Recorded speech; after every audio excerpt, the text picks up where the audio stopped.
On this Remembrance Day, we honor those whose courage and bravery led to the ultimate sacrifice 16 years ago. In the past few weeks, we've witnessed that fighting spirit continue in this great nation as Mother Nature has taken its toll. But first responders and fellow citizens continue to unite. Following 9/11, baseball helped heal this country. And tonight, the Rays and Yankees take to the diamond to continue America's pastime.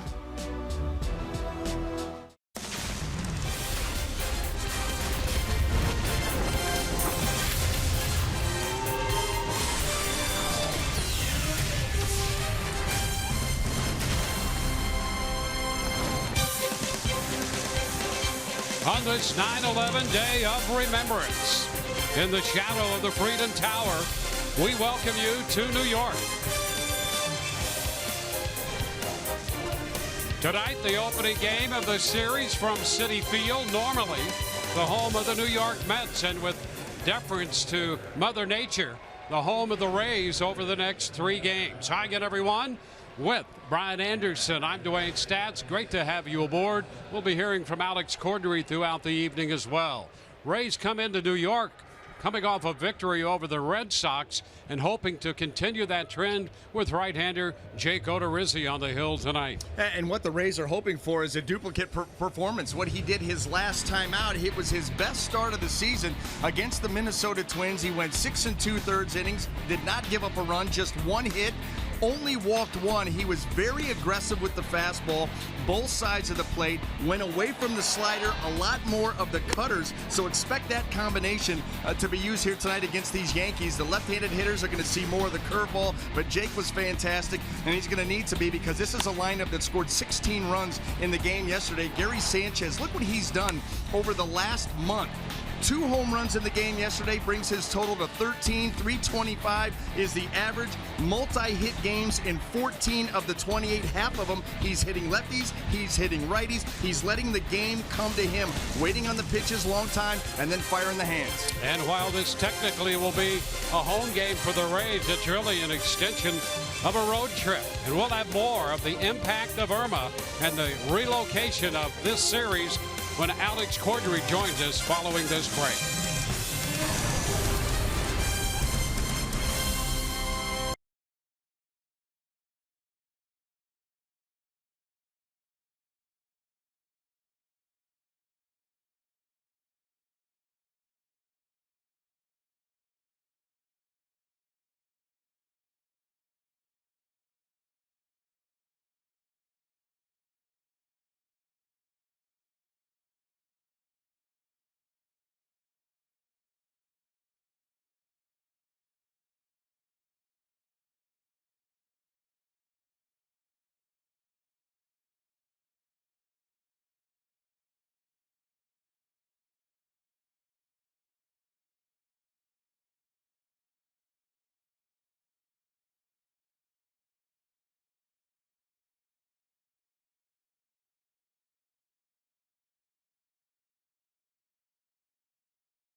Sun, and Tampa Bay gets set to take on the Yankees in a 3-game series. And while we are in New York, we are not playing in the Bronx. The Rays have made their way to Queens, New York, here at Citi Field, a home away from home because of the impact from Hurricane Irma. And this is the 5th time in Major League Baseball that they have had to relocate because of weather concerns. Now time for our Toyota Inside Look, and you can take a look at these 4 other times. How about snow there in April of 2007? But of course, just recently at Tropicana Field, the Astros and Rangers played there in August, from August 29th to the 31st. And now the Rays have made their way to Citi Field, but many of the players tell us they're thankful that the Mets have opened their doors to their home.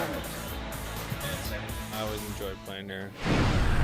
The visiting side, you know, the fans are always good and they're electric, and you know, this is always a good atmosphere to play in. So to come back here and to see the home side, I mean, it's a beautiful clubhouse, and I'm excited to be here. We're excited, extremely appreciative and grateful for the Mets and the Yankees staff that have come over and helped. I mean, this place is beautiful. The clubhouse is really nice, and all the people that have assisted in making it comfortable for us, and I'm assuming the Yankees are well. So we're excited to play. Well, Lucas Duda is back in the city, a place he called home from 2010 to 2017 before he was traded to the Rays. When we return, first pitch is coming your way from Queens, New York. Dwayne Statz and Brian Anderson with the call on Fox Sports Sun.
We welcome you to Queens, Citi Field, Flushing, New York, where the Rays and the New York Yankees will square off. Rays in the season series 5-8 against New York. Citi Field serving as the Rays' home ballpark for the life of this 3-game set. Take a look at the lineup presented by your Southern Ford dealers. Brett Gardner is going to lead off for the Yankees, followed by Aaron Judge, and then Gary Sanchez. Didi Gregorius will hit cleanup. He's the shortstop, batting in front of Starlin Castro. The DH, Matt Holliday. Jacoby Ellsbury will be in center field. Todd Frazier makes the start at third. And at first base, Tyler Austin, and he will hit ninth. Well, Jake Odorizzi, he found the formula his last time out. He'll be making his 25th start, and we talked about it in the open. The start against the Minnesota Twins, 6 2/3 innings, just 1 hit given up, 1 walk allowed, and threw the ball very, very well, did not give up a run, and look for that same thing tonight. Once again, the fastball, the cutter, played a prominent role. He was very aggressive with those pitches and also very efficient. Let's take a look at the defense and see how it's going to line up behind him here tonight. Brought to you by Gold and Diamond Source. And in that outfield left to right, we have Puello, Kiermaier, and Borges. And across the infield third to first, Plouffe, Echeverría, Espinosa, and Duda. Wilson Ramos will be behind the plate. So here we go. Brett Gardner about to step in against Jake Odorizzi. The Yankees start the night 77-65. Running second in the East. They're 3.5 back. The Rays come in 71-73. Gardner a .258 average, and the first pitch of this game is upstairs. We're underway 12 minutes past the hour. 74 degrees.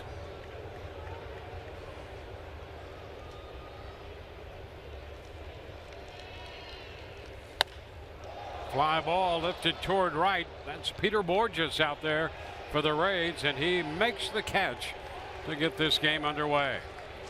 Jake Odorizzi just able to crowd Brett Gardner enough to get that fly ball. We know he's got sneaky power. Get that first out of the way and move on. Yeah, Gardner with 20 home runs, and then you face this guy, Aaron Judge, 41 homers, leading the American League. 90 runs batted in. It'll be interesting to see, too, if the Rays continue to attack him primarily down and away. That's what they did their last trip into New York, that at Yankee Stadium at the end of July. Down and away all day long, never made the adjustment. The first pitch, he skies to the right side. That's Duda near the stands, but he'll run out of room. Well, he had 2 home runs in their game yesterday. And this is where it gets scary. When he starts using the middle of the field the other way, that's when he's staying on the ball a little bit longer. Then you can let the hands fly. Quick hands, a lot of leverage, and those mistakes out over the plate and in, you can then pull. This pitch down, 1-1. And I think what you said on the pregame show, I was kind of peeking in, and I thought you made a great point. This guy's strong enough to hit the ball. If he stays on the ball, essentially hits it where it's pitched, he's going to hit home runs all over the place. You're absolutely right, Dwayne, and that pitch right there is exactly what has been the problem with him in the second half of the season. Pulled off that ball badly. And, you know, if he would just trust his hands and his hand speed, let the ball come to him, use the middle of the field the other way, you're right. With his leverage, he's going to launch. See, look at those. Those are just nothing at all different from the way that the Rays have attacked him the second half of the season. And the last 2 pitches, Jake Odorizzi puts a little movement on it away from him, and just watch how he flies wide open, completely leaking up the third base line, and he just can't reach it. So 2 gone, 2 up, 2 down. A lot of power stacked through this lineup. And here's another big bat, and Gary Sanchez, their catcher. He's hit 30 home runs.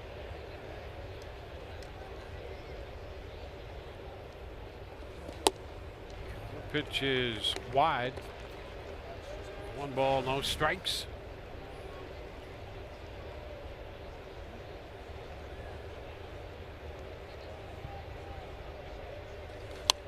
It's foul straight back.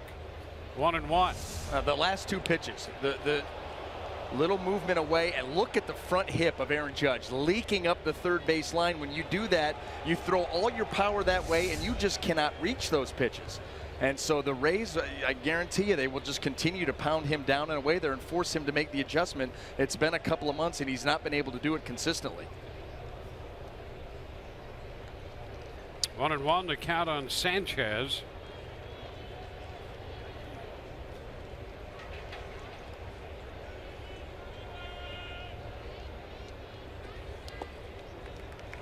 Now 2-1. Ramos battling that pitch. The Yankees essentially are still on their road trip. It's a 9-game trip. They've gone 4-2 so far, but they just essentially come across town and play the Rays here at Citi Field. And now the pitch upstairs. 3-1.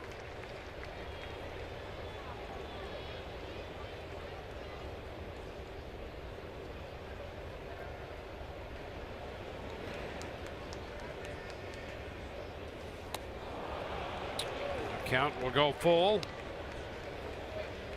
I think that's going to be the theme of this series. Judge, Sanchez, down and away, right-handers with breaking balls. Any left-handers that they would face, you're going to try to do something with a changeup or even a sinker. Jake coming off a very impressive outing his last time out there. Sanchez started to go, but he checks in time. It's Ted Barrett, the crew chief, umpiring down at first, and Sanchez draws a walk.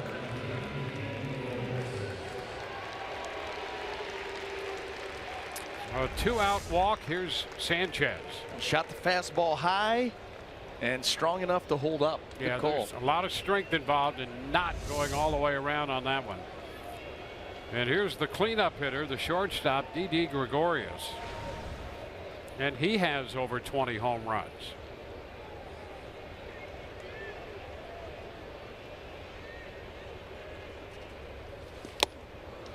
He swings, trying to lift that one. Strike one.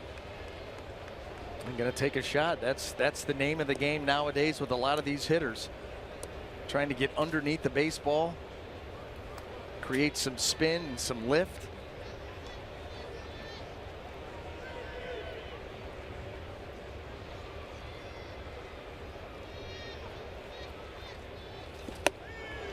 And same thing, up and out of the zone, and he went after that one. Well, isn't it funny? You know, hitters hunt fastballs. You know, they may be able to handle breaking balls, but hitters love to hit the fastball. So with all of these uppercut swings, the adjustment, one of the adjustment pitchers have made is start to climb the ladder. Give them that fastball, but give them it up in the zone where they cannot get to it. And then you have a hard time laying off of it. And right up there again, he strikes him out on 3 pitches. A man left, 2 strikeouts in the inning. Bottom of the first coming, Rays coming in to hit.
The bottom of the first inning against the New York Yankees.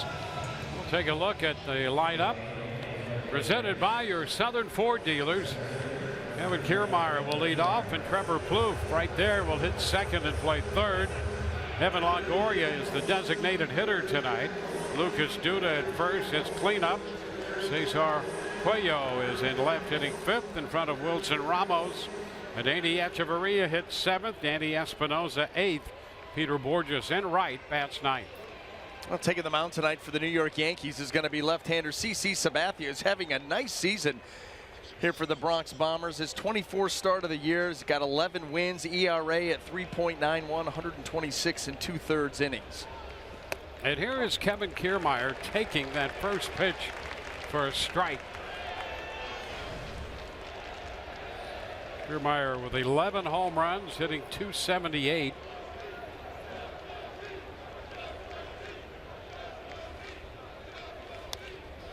And that pitch is foul back, puts him down 0-2. When he got a really good pitch to hit there by CC Sabathia, who overall on the season has done a nice job against lefties. A .234 average, has not allowed a home run to a left-handed hitter all year. Quite surprising. The ground ball to the right side. They had the shift on. And Kiermaier is out 4-3 to start this one. Well, let's take a look at that Yankee defense, brought to you by our friends at Gold and Diamond Source. And in the outfield, left to right, Brett Gardner, Jacoby Ellsbury, and Aaron Judge. And across the infield, third to first, Todd Frazier, Didi Gregorius, Starlin Castro, and Tyler Austin. Jerry Sanchez will be behind the plate. Now Trevor Plouffe.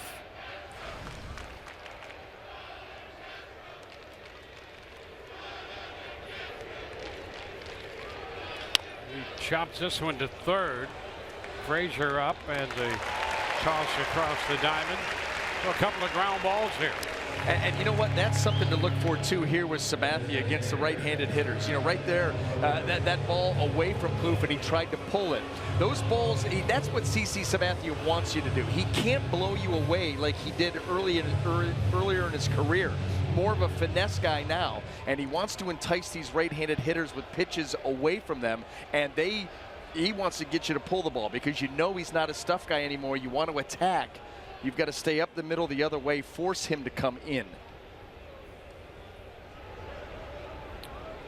Here's Evan Longoria batting third, the DH for the Rays, and he takes the first pitch strike. He has some very good numbers against this lefty. The jackpot brought to you by the Florida Lottery. How about that for a career? .421 in 76 at bats with 8 home runs off Sabathia. 1-1. Obviously, he sees the ball coming out of Sabathia's hand very, very well. Sabathia has tried about every combination and sequence you can to try to get Longoria out consistently, and he's not worked. And a shot foul back a third into the stands. It's 1-2.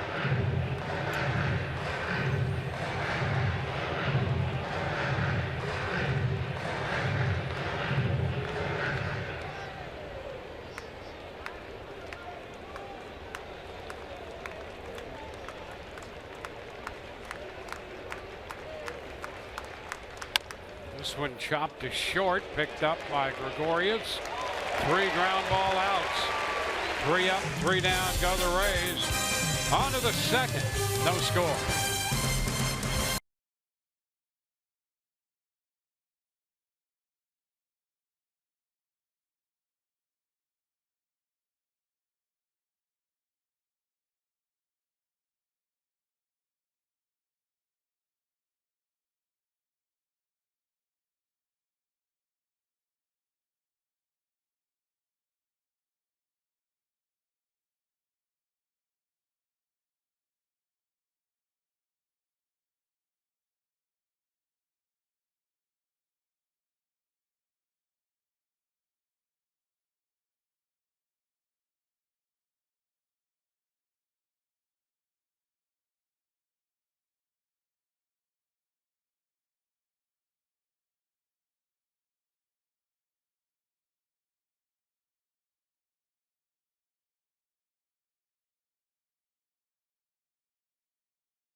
On this Remembrance Day, USAA honors those who have served and all of our service members at home and abroad. On to the second inning. Starlin Castro about to lead off for the Yankees. Rays have right-hander Jake Odorizzi on the mound tonight. Boy, it does seem strange here to watch the Rays hit second in New York in this ballpark. Home really to neither team. When you have a lot of Yankee fans that have made the trip over here into Flushing, and you know they're doing the chants for the you know all their position players before the bottom of the first inning. 1-0 count to Castro. There's a ground ball. Echeverría grabs, turns, and throws. Got him at first. Nice play by Echeverría. Reaching down to make that pickup, and a complete turn. An accurate throw to get Castro. How many shortstops can make that play? And that's what the elite ones will do, is they take base hits away from guys. This is a base runner here for about 95% of the shortstop in the game, but Echeverría gets to it. Now you've got to complete the play with the throw. And the whirlybird, spin, throw, accurate, and on time. What a play. So we'll put a star by that one, and that's commonplace for Echeverría. Here's Matt Holliday, the designated hitter.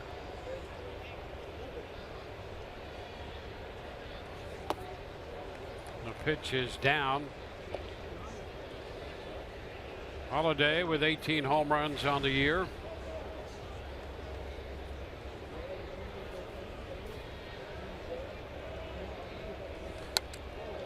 We'll be right back over the screen.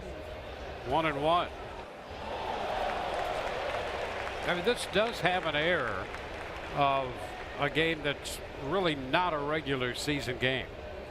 It felt like that as we were getting ready for this game, just sitting up in the booth. It had an odd feel to it. Now, there is a nice crowd here. I got to commend the New Yorkers on this one for coming out to this ball game. You know, only the lower bowl is open, and it's just about filled, but it just doesn't have that same feel as a regular season game. That lower bowl pretty much filled at this point. And Holliday is out on strikes. That's strikeout number 3 already for Odorizzi. And Jake Odorizzi has already told a number of hitters in this Yankee lineup exactly how the Rays are going to pitch them the entire series. Can you do anything about it? You think about the way that he attacked Holliday, everything away. You think about the way he attacked Aaron Judge, down and away. Sanchez, down and away. Gregorius above the zone, one after the other. They're not even trying to hide what they're trying to do. Jacoby Ellsbury. And the pitch to him is a first pitch strike.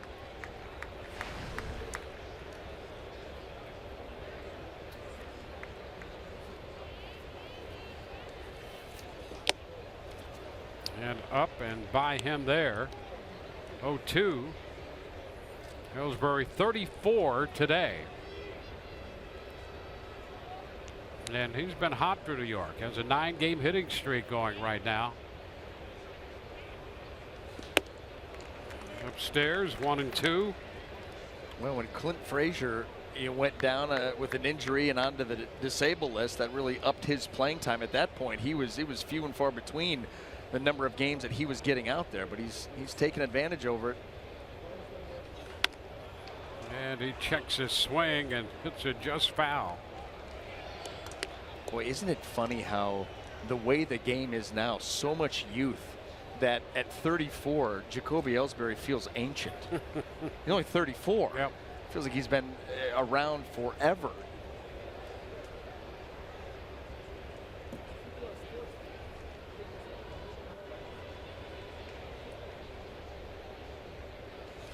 And he fouls this one back. And I'll tell you, the way he's hit against the Rays feel as if he's been around forever. He has put up some numbers, and there are his career numbers. Solid 284 average. good defender as far as going to get the ball, not the strongest throwing arm.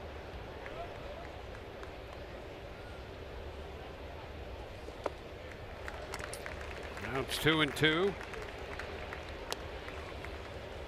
The boys, he's been through some battles here in the American League East, whether it's against the Rays, against the Red Sox, against the Yankees. I mean, some high intensity baseball.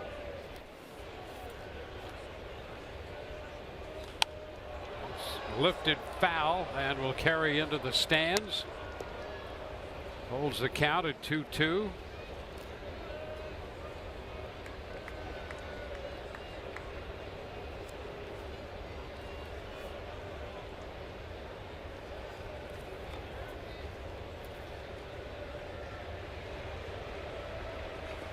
And he takes that pitch very close, but down and away from him.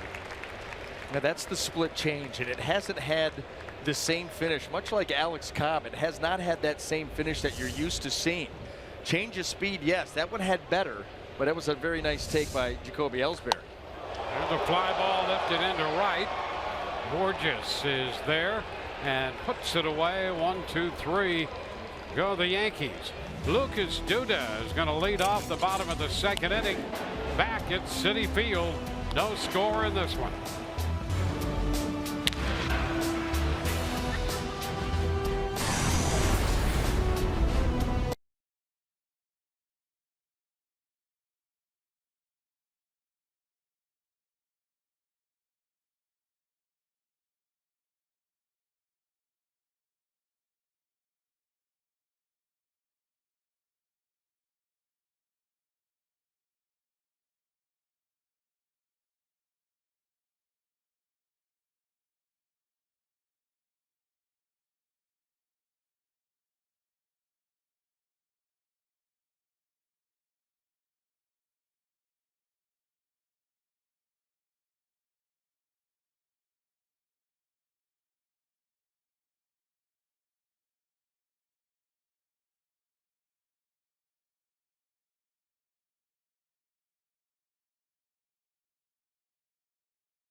Lucas Duda returns to Citi Field wearing a Rays uniform.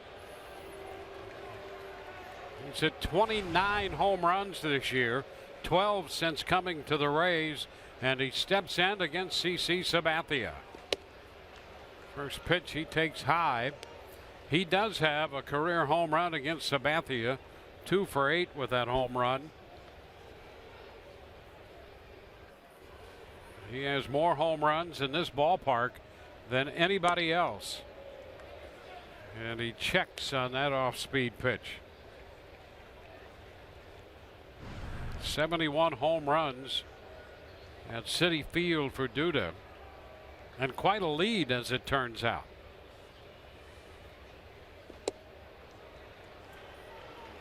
Up in the count, 3-0. Sabathia is pitching him as you would expect. I mean, being very careful with him away, trying to force him to hit the ball to the big part of the field. And he takes ball 4, everything away, and he walks him on 4 pitches out there. And Sabathia actually looking in, and I think wondering with Lance Barksdale what was wrong with those pitches. Fox Tracks had him just off the plate, and so Sabathia wants to make sure, are those balls away, because he feels like, you know, close enough maybe to get a call. And by doing that and in the right way, he might set the stage to get a call or two out there. It is. It's how you present the question. You do it in a way that Lance Barksdale doesn't like, you may not get anything. Here's Puello, and he takes a strike. Sabathia bringing that one in over the plate. It's a reminder to be respectful. Yes. Of you can say anything if you do it in the proper way.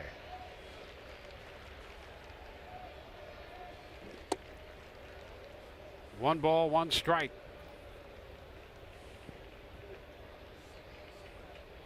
So the Rays with a base runner to begin the second inning.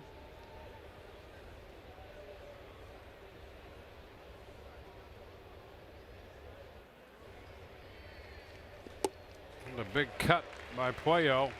1-2.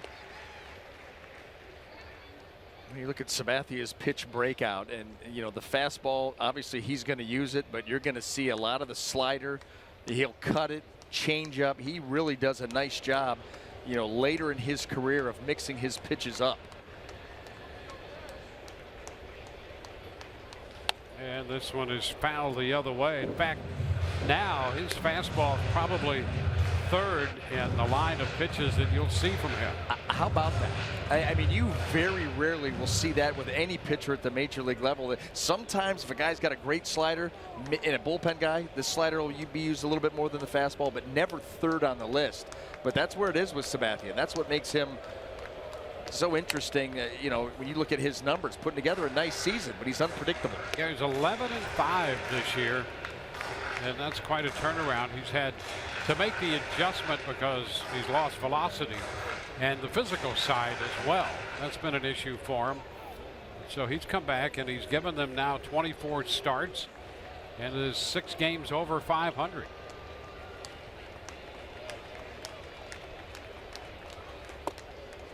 Puello checks as that pitch drops out of the zone. 2-2. He just wants to take you out of your comfort zone. He wants you to try to do too much at the plate. That's it. You know that he can't beat you with his fastball. So he tries to take advantage of that by enticing you to do things that you just can't do. It's upstairs. The count is full. Well, a walk on 4 pitches and now an extended at bat by Puello. This will be the 8th pitch coming in this at bat.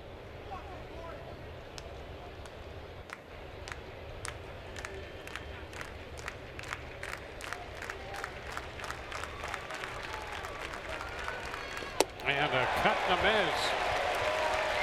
He strikes him out. Boy, how about that? He was able to sneak the fastball in right in the front door.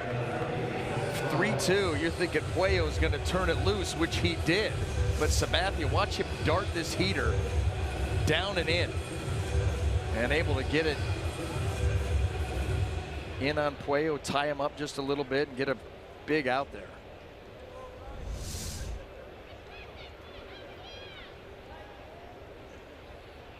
Wilson Ramos. And he sends a high fly ball into left center. Gardner's calling for it on the track and makes the catch. It's out number 2. Long fly ball, but not long enough. Reserve your 2018 Rays season tickets now and secure the biggest savings, best seat locations, and exclusive events all season long. Visit RaysBaseball.com/season tickets.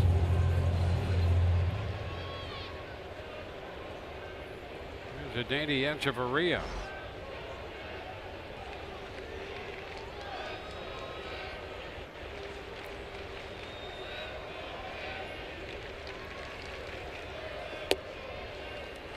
It's way wide.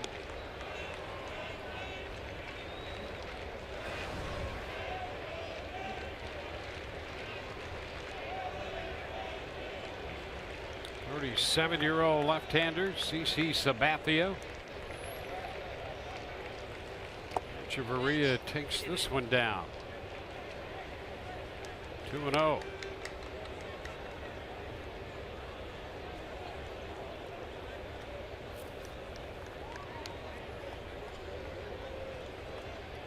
Rays 5-8 against the Yankees in the season series. 4 of those wins have come at the Trop. They're 4-2 against them there. Went up with that one. Got him to chase 2-1. Now Sabathia, obviously, and most pitchers for that matter, want to stay out of these 2-0, 2-1 counts. It really limits what you can do as a pitcher. And Sabathia, if he wants to be successful consistently, he has to have all of his resources almost all the time to have success. And if you look at, he's given up 18 home runs, 5 on first pitch home runs, and then 7 more divided between 3-2 pitches and 2-0 pitches.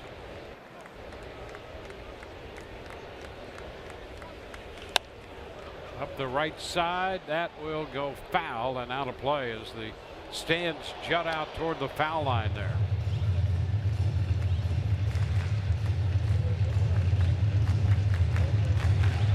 Now, there's some foul territory here as you head up the line, get past first base, past third base, but then all of a sudden it goes down to nothing.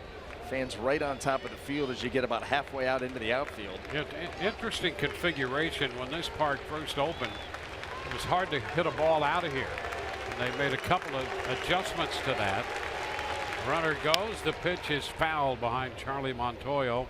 So we'll do it again on a full count and 2 outs. They lowered the walls here. Now a uniform 8 feet high. 408 to straightaway center. 335 to left and 330 down the right field line.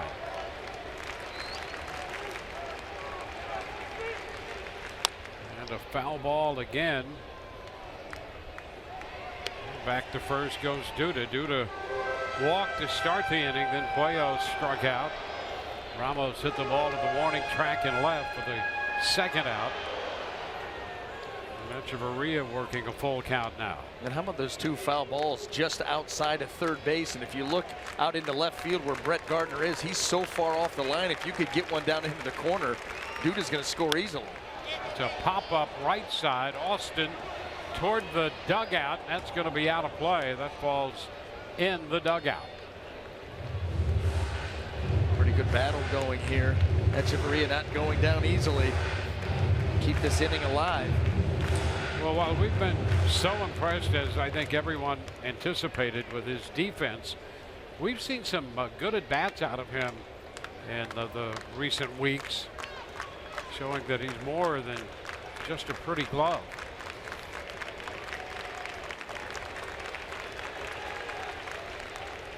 There's a liner into center field. That's going to be in there.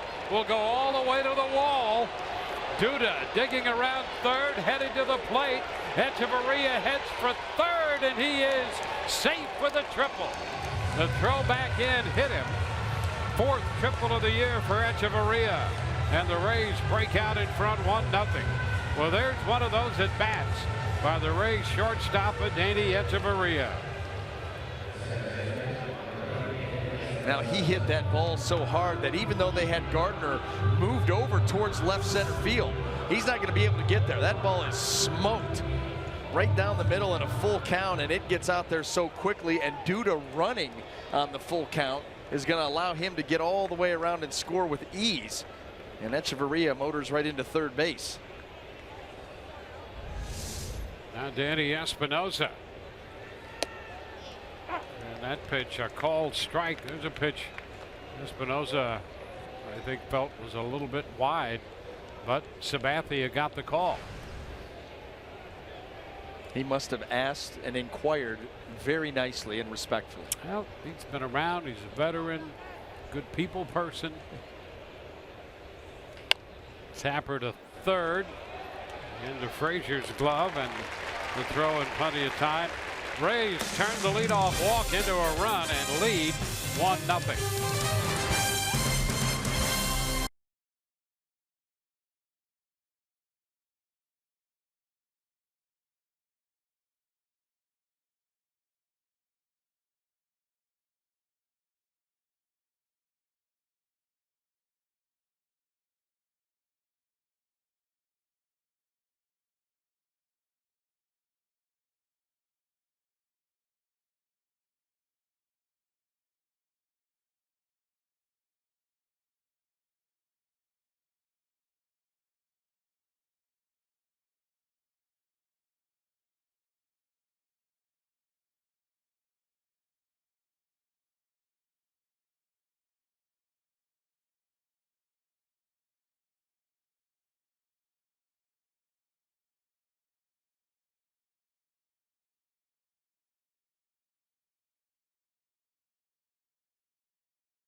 Fox Sports Sun brought to you by your local Ford dealer. By Freestone, protect your vehicle's radiator, use Freestone. And by your local Toyota dealers. Let's go places.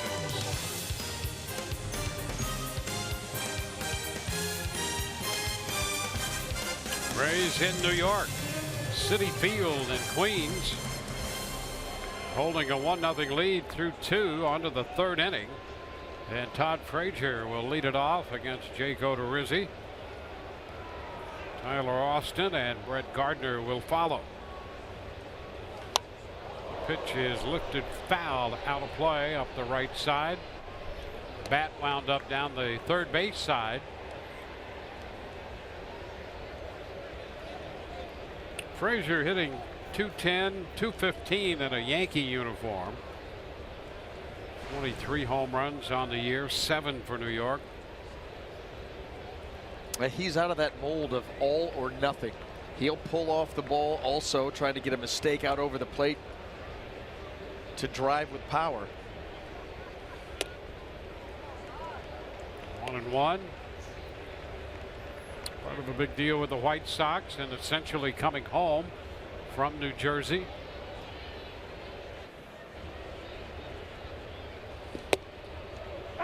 There's a strike, 1-2. And now Frazier is talking with Lance Barksdale, telling him how handsome he is and trying to get that call the next time to go his way. Swing and a miss. He's out on strikes. And so that's strikeout number 4 already for Odorizzi. It's real interesting here. Odorizzi staying away. That pitch right there, not exactly the quality that Odorizzi wants. Gets the end result that he's looking for, but that ball hung up there. Frazier pulls off it wildly. A number of Yankee hitters in this lineup have a similar approach, and look for the Rays to exploit that. Now Tyler Austin. The pitch is a strike.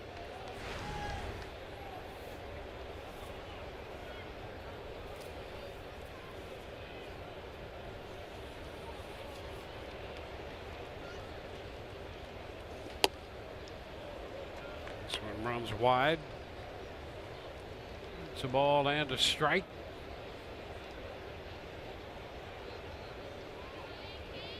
This is his 3rd stint with the Yankees this year. He's had a rehab assignment or 2. Takes a big cut there, and it's now 1-2. Had some hamstring issues.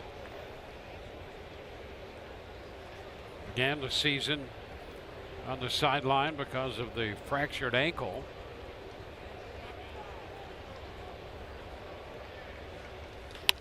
Rolls this one to Echeverría. His throw is right there on the money. So a strikeout and a ground out. Same thing with Tyler Austin. Away with the little cutter, fastball, another little cutter. He tries to pull it, ground ball right to short. Expect nothing to change.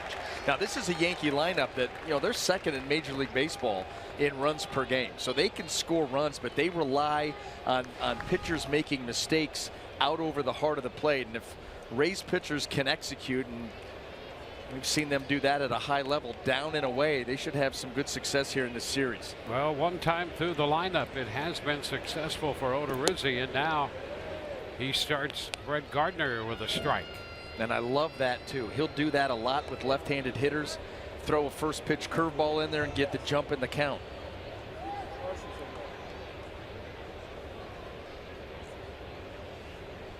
Mastermind behind the game plans, Jim Hickey. 1 ball, 1 strike. That's one of the strong suits of Jim Hickey, preparation, and he has his pitcher prepared every time they go out there. You know what, I worked under him as the assistant pitching coach, or as Joe Madden liked to call it, the assistant to the pitching coach.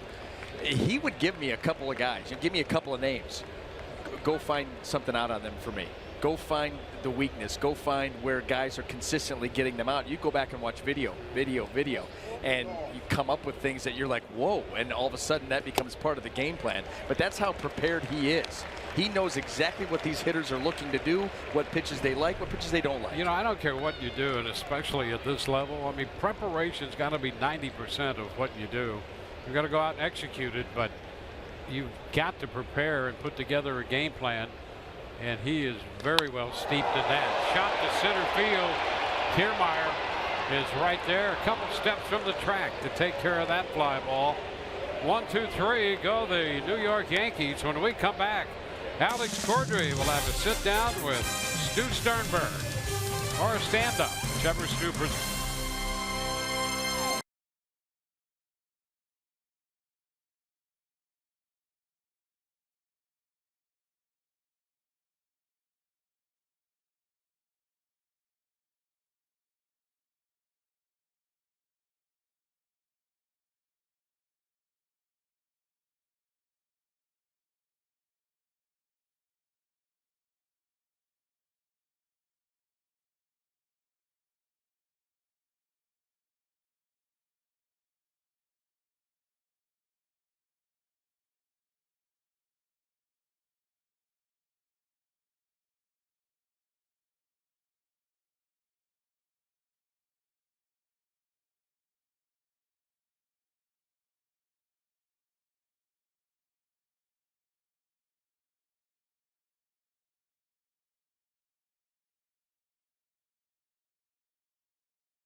A beautiful night for baseball, and I am joined now by Rays owner Stu Sternberg. And Stu, thanks so much for taking the time to speak with us. But just starting out, what's your message to all the fans watching this game in Florida after what's been a very tough couple of days? Stay safe. You know, that's the first and the most important thing. You know, it's been easier for the team to be away up in Boston. We've switched these games here to New York. They brought their family up with them, and I know tons of people have gotten out of and left the Tampa Bay area and parts of Florida. There we go. Nice. I like seeing a lefty pitcher have to pivot like that. I wonder if CeCe's okay with us having a little hit. Doesn't like when they bunt on him. Sorry. No, but more seriously, you know, people had left and evacuated, so it was wonderful. Everybody heeds it. It's going to be difficult to get back. And it's been easy for us, but for those of you who were watching, clearly many of you had stayed on, and you know, I'm sure everybody's breathing a sigh of relief. Maybe there's some of you out there who've got some real issues now, but make sure you take care of yourselves. And you know, we'll be back home and expect to play over the weekend against Boston. Continue this push here. So if you've got power and you're able to watch us, you know, great, and hopefully we can give you some, you know, a couple hours of some excitement. You mentioned that we'll be back home, so that is the expectation, or what are your thoughts on this upcoming weekend series against the Red Sox? Yeah, we're taking more than one day at a time. We had made the decision late last week to move the games here, which in retrospect was clearly the right thing to do. You know, sometimes you get it right. They say the stop clock is right, but you know, a lot of thought went into this to get it done, and we really put the safety of everybody first here. Our players, the families, and you know, all of our employees and everybody else, you know, to try to come out and stage a game was crazy. But everything we're hearing from the local authorities, we should be good by Friday, and we're proceeding that way. If in fact we find out Wednesday that things are different, then we'll have to call an audible, as they say. So what has this been like, or what's your reaction to Major League Baseball making Citi Field yeah, here we go again. This could go on all night, huh? We'll take that, though. I like 45-foot hits. I like them all. I'm sorry. My reaction. No, but just making Citi Field a home away from home for the Rays. Well, we had some choices. This was geographically the best location because it was closest to Boston. But past that, our preference was not to be in New York. It's sort of a Yankee hometown, and if we're here, it's probably 20,000 here tonight, 19,000 Yankee fans, 600 Ray fans, 400 Met fans, I'd say. And it's fun to be a Rays fan walking around with a hat and everything. But we had looked in a couple of the spots. The hotels weren't available. We've got a large traveling party. The Yankees would have had to travel. And Chris Westmoreland, Westy, and the people working with him and, our staff, the Mets were just incredible, offered up the stadium like we did a couple weeks back with Houston and Texas. We know it's no small feat to put this on. And, as we saw what our workers had to go through, our employees, trying to bunt again, what our employees had to go through to put the game on. It's tough to get called in on, a few days off and put on a baseball game is not a small feat. So we're very appreciative of the Mets, the Wilpons are doing it. And, we're going to do our best here to win a game or two and keep ourselves in the race. Well, the Rays won last night or yesterday afternoon in Boston. Mentally, how big was that for the team as they're looking to stay alive here down the stretch? Well, that was huge. I would tell you, after we just went into the tank on Friday and Saturday. No one person. They'll be down 3-0 and 4-0, 7-0. Right off the bat is not the way you want to start anywhere, let alone in Boston, let alone Chris Sale. And at this time of season, it's next to impossible. So to come back on Sunday shows a lot of the fortitude and mettle this team has. It was a great pitching job all the way, from Cobb and the whole bullpen. And if we can continue it here and maybe, get 2 out of 3 here with the Yankees, come back to Boston again, just keep it in the hunt. As Rays fans know, we've been through some tough times in the past. And, when we led to game 162, times we had a must-win just to get into game 163. To win that on the road, to go win another game on the road, playing games, wild card games. So this team knows and the organization knows what it's about. Oh, that was outside now. Bad. Oh well. Sorry. You better come out. Oh, this is getting any right-handed hitters. You better walk out. It's really game by game, but it's series by series. So my goal right here is, over the next 4 or 5 days, if we can keep within 2 to 3 games and see what the final 2 weeks bring, I'm all for it. Why do you think this team can shock the world, can surprise everybody? Well, we had a weakness. The weakness was clearly the bullpen, and we had seen it. And right now, that's been a strength, and I would expect it to stay together and hold it together. They've just done a spectacular job in the bullpen. The starters have stepped up their game here. We've got the pitchers in. And the batters are, focused down. We're talking about Lucas Duda, who's up next. We picked up at the end of July. He's been a great force for us here. We've got the right guys in place to do it, but double steal. Very nice double steal. Oh, no. Oh, damn. Sorry. Stu, we know you want to watch the game. No, we'll let you get back to watching the game, but that means we're going to send it back up to Dwayne Statz and Brian Anderson. Gentlemen. All right, Alex, thank you very much for that time with Stu Sternberg. The Rays trying to pull off a double steal. Sanchez elected to go for the trailing runner. And Kiermaier called out down there. And he really doesn't want to leave. No, he may have overslid the bag. That's what they're hoping for. He gets there in plenty of time. But right there, comes off the bag. Castro throws the tag down, and the Rays are not going to challenge, and he is finally going to leave. Let's take a look. Goes feet first. Boy, look, off the bag, yeah, and he gets that tag in there.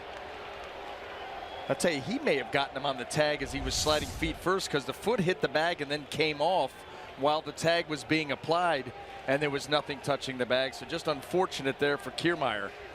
Had the jump. So the Rays go from first and second, nobody out, to a man at third with 2 outs, and a 1-0 count to Evan Longoria, who fouls it, and the count is 1-1. Well, a close third strike call on Trevor Plouffe, who thought the pitch was down. He argued that with Lance Barksdale, and now the caught stealing for the second out here. Put a damper on what appeared to be a very promising inning against Sabathia. Evan fouls it through the coaching box at third, and he's down in the count now, 1-2. Well, Evan, with a lot of success off of Sabathia in his career, can still make it a A good inning for the Rays. I think anytime that you can score and continue to add on, but boy, a big 2-out base hit by Evan right here would be a huge boost for this team. And he fouls this one back. I think you're right. The inning looks so promising. You had the bunt base hit. Sabathia not a big fan of it.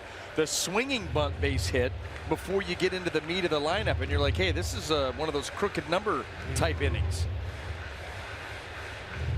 So now it's going to take a clutch hit from Longoria to get the run home and keep this inning going and give the Rays something out of this threat.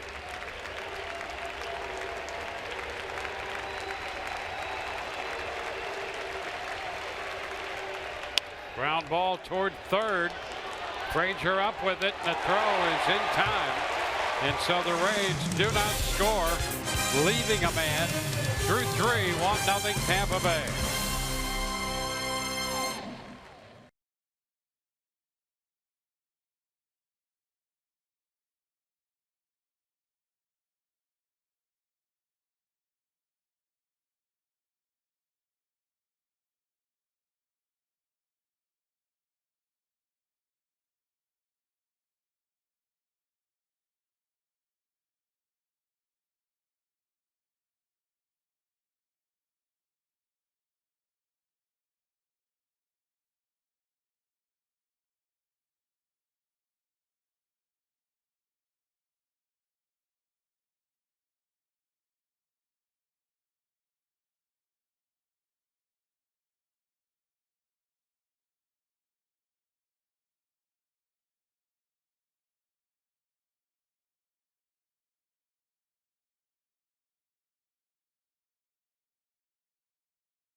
Tonight's Unlimited Baseball break brought to you by T-Mobile. Eric Hosmer continues to have a great year and a great week. The American League Player of the Week, hitting .538. And how about J.D. Martinez? He continues to hit. Wow. Revitalized for the Diamondbacks and a 7-home run week for J.D. Martinez. Well, that Diamondbacks team, you just recently had, what, a 13-game winning streak snapped. And they're 23 over 500 now. They've gotten the Dodgers lead down into the single digits, which you never. Dodgers have lost 10 in a row. And 15 out of the last 16. Yeah, I mean, that's scary. Really unthinkable. You know, when you looked at that club early and what they did. They don't have any major injuries. The principles remain the same, and you're right, as big as their lead was, to have the Diamondbacks, who were 20-some games out not that long ago, be able to close it down to 9.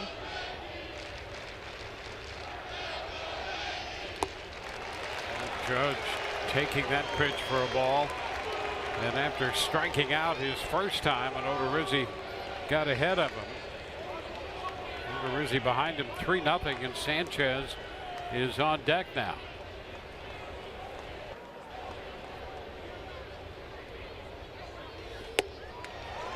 And that's ball 4.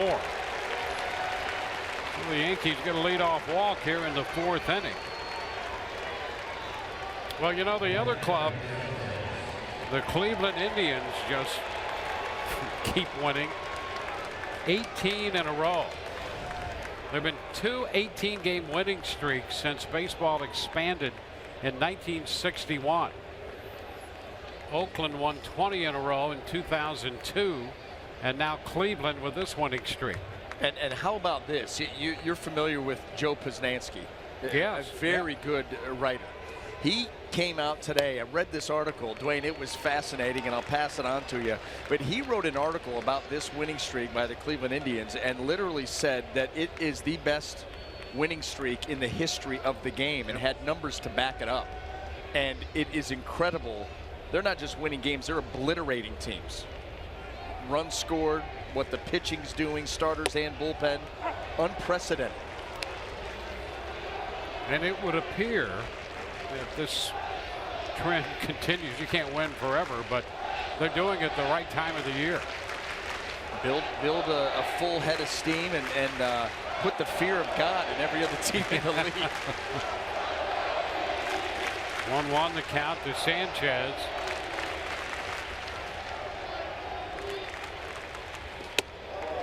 It's too high, 2-1.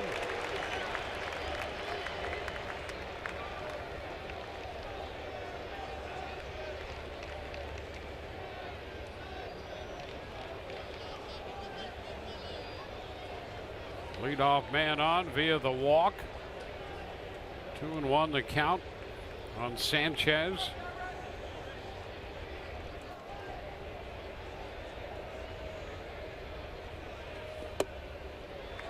And that pitch misses in. So it's a 3-1 count. He tried to go with a 2-1 changeup there, and it just took off on him. And now in danger of either a pitch out over the plate to Gary Sanchez, who's swinging the bat as well as anybody over the last month, or another walk. And he turns it loose, 3-1. A big cut on that pitch up. He almost spun himself all the way around. This is like rotator cuff surgery. I mean, the little whirly bird at the end, that is cutting it loose. The big leg kick.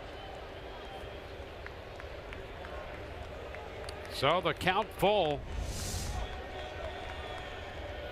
Sanchez coming off a 3-for-4 2-home run day yesterday, and they drops this one into short center. Judge was off with a pitch. He'll go to third, and it's first and third, nobody out. How about the Yankees there getting aggressive? You send Aaron Judge, and you trust Gary Sanchez to either take the walk or put the ball in play. It was a changeup, and he was able to get inside of it and just kind of squirt that ball out there into left center. And Judge able to pick it up, get over to third base, and the Yankees threaten. There he goes now. The ball hit. He's got to find it. Sees it's going to get down. And here we go. First and third, nobody out. Well, the Rays had a big threat underway in the bottom of the third. It came to nothing. And now the Yankees with a big threat in the top of the fourth. Gregorius chased 3 pitches up his first time and struck out. And he's up there again, swinging through that one. Strike 1. Well, you know, Jake did change a little bit the way that he attacked Judge and Sanchez, but that was a byproduct of falling behind. Here with Gregorius, he goes right back to that elevated heater like he did his first at bat when he punched him out. Can't make the adjustment. There's no reason to give him anything else. And this one is foul back. Just get it higher. Get it higher and get yourself the strikeout right here. He's not going to change. Gregorius came into this game 2 of 15 against Odorizzi. So Jake trying to duplicate what he's done before against him, and most recently in the first inning.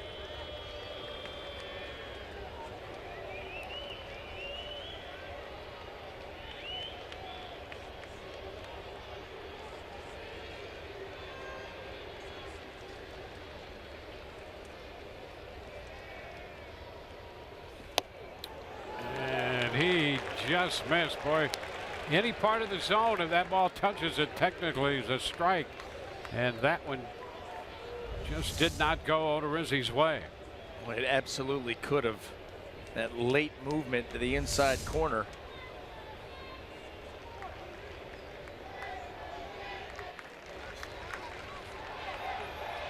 One ball, 2 strikes. Up and away. He goes to 2-2 with him.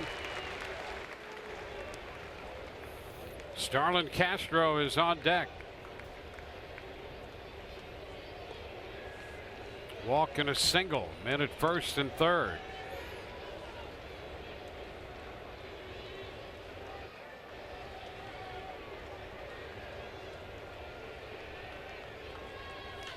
And a high fly ball into right.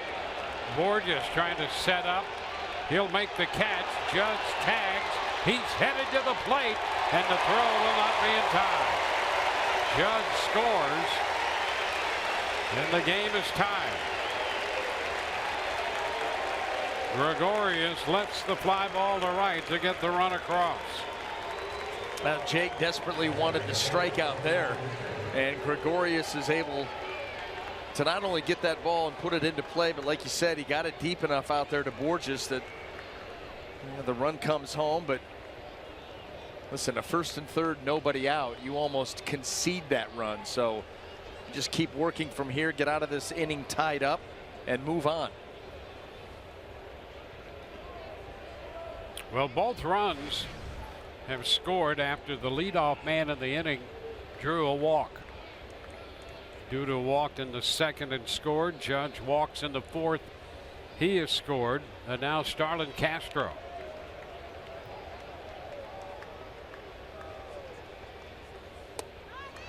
Down and away, 1-0. Yeah, I'll tell you, leadoff walks cripple you mentally. They're just a morale killer. You know, it's like starting an inning and just waving a guy down to first. Really makes things difficult.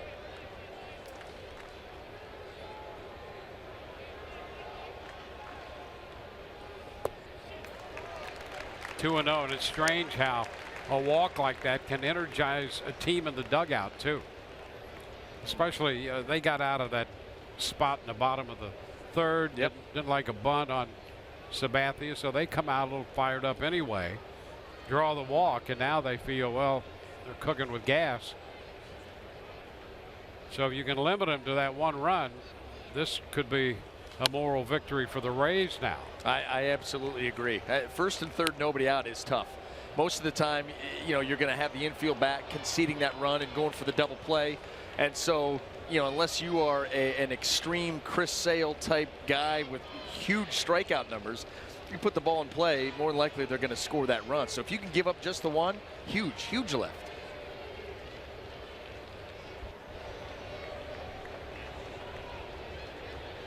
Castro swings through it, a pitch up, 2-2.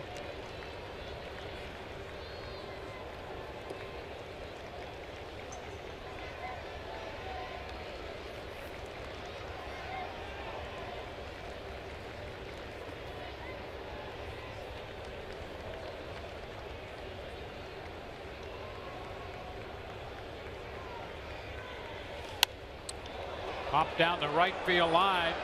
That will be foul, landing in the seats, holding the count at 2 balls, 2 strikes.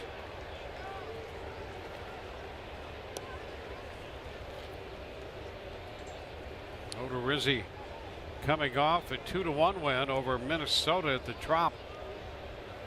Back on the 5th.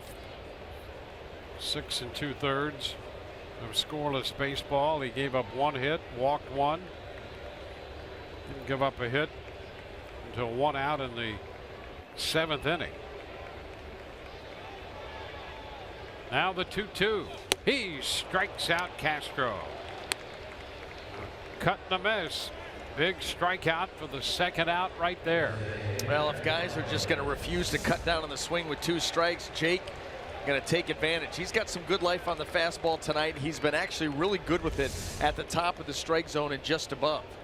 Starlin Castro, big swing there, and you're just not going to get up to that pitch. Now the hitter is Matt Holliday, the designated hitter. Rizzi kept the ball away from him, and This one is up and in to start this at bat.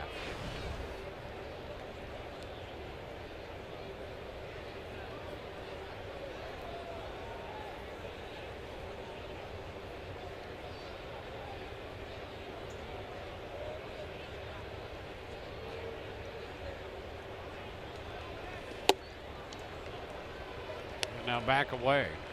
1-1. An awkward lunging swing there by Matt Holliday, and he has had trouble getting his timing and rhythm back at the plate here in the second half of the season.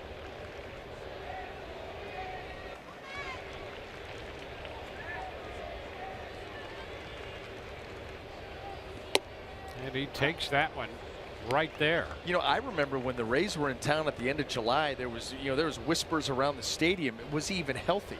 Because you're just so used to seeing a certain swing from Matt Holliday, and that's not what you were getting. You were getting that off-balance lunging, just not a one-piece smooth swing.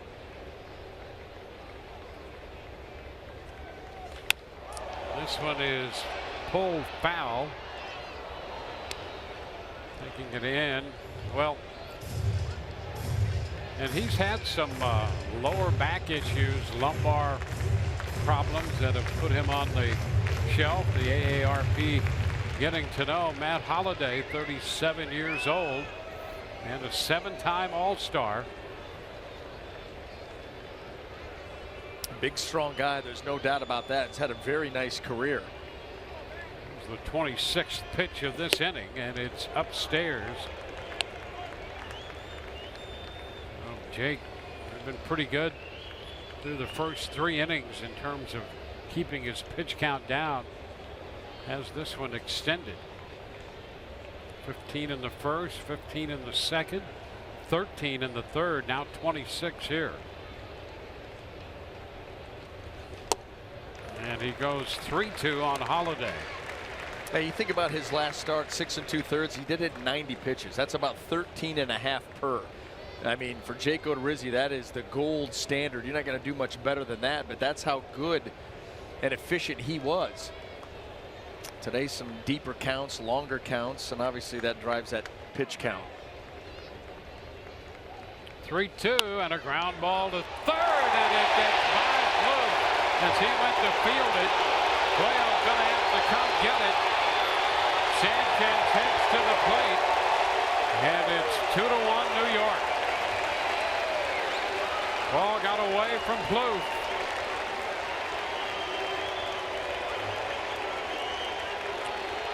Holliday winds up at second base. Sanchez scores all the way from first. Well, Evan Longoria tonight getting a role at designated hitter, not out in the field, and here it costs the Rays big time. Looked like to be a routine ground ball, just an easy little backhand there for Trevor Plouffe. Let's see what happens. That ball just stays down. He started to pick the glove up. The ball stayed down. It rolled underneath, and unfortunately for the Rays, it got past the tarp and rolled even further into the outfield, and that's going to allow Sanchez to come all the way around. 2-base error charged to Plouffe, his 9th of the year, 3rd since coming to the Rays. And here's Jacoby Ellsbury. He takes the first pitch strike. So what was a high pitch inning continues now with Ellsbury up here.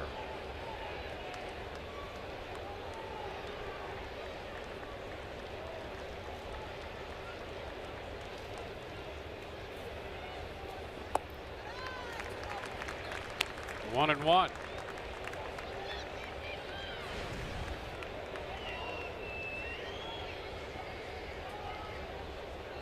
Jake has had 3 3-ball counts in this inning. 6 in the game. There's a strike. Takes the count to 1-2.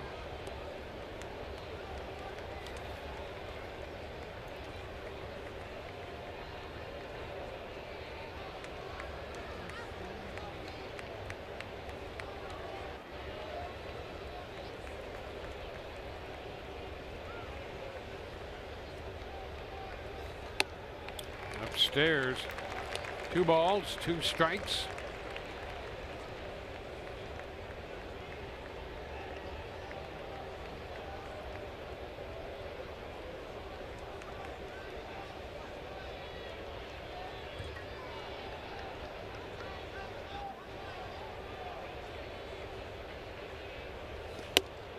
inside. So we go to 3-2 again. 4-3 ball count in this inning, and the third full count. So the pitches mount up. 76 for the game. 34th of the inning coming. Foul back to third, out of play. I think they're going to get catcher's interference. And that's something Ellsbury is famous for. So he's going to head to first on catcher's interference. Watch how he drags the bat on this breaking ball. He waits a long time, drags the bat as Wilson Ramos is reaching for the pitch, and immediately Lance Barksdale, you could see him make the point. Ramos not real happy, but he's not the first to be victimized by Ellsbury. So Ellsbury is at first, Holiday at second. Boy, now as ugly as this inning's got, if you're just down by a run after this half, it's a moral victory, because it's gotten ugly here. So here is Frazier, and the pitch is a strike. 30 times in Ellsbury's career he has reached on catcher's interference. It goes as an error to the catcher.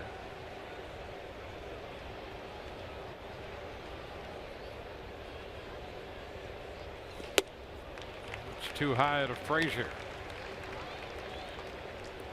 Now Odorizzi, who faced Frazier in the third inning, faces him again here in the fourth. Much too soon.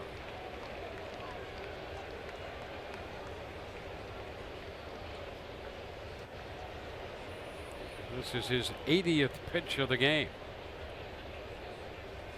And it's foul back.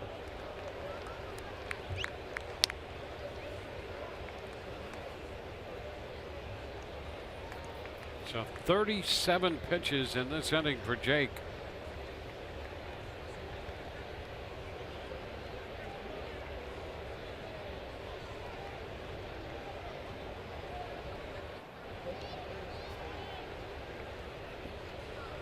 One, two.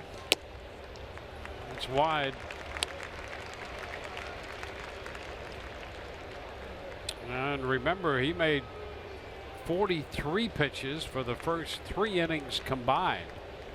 And he's starting to push the 40 mark here in this inning alone. This is number 39 coming. And the count is full on that check.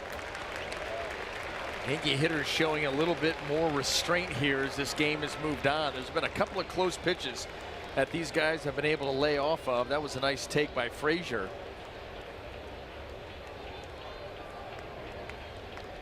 With a workload.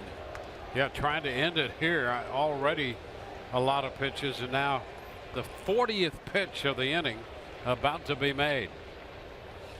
And he's going to have to go at least one more. Well, this is a lot of pitches in a short time. Yeah, I mean, look at that. Everything in perfect shape until you hit the 4th inning and you go 40. I mean, that's a heavy, heavy workload. This is where your offense has got to give you a little bit of time in the bottom half of this inning if you're able to get out of it.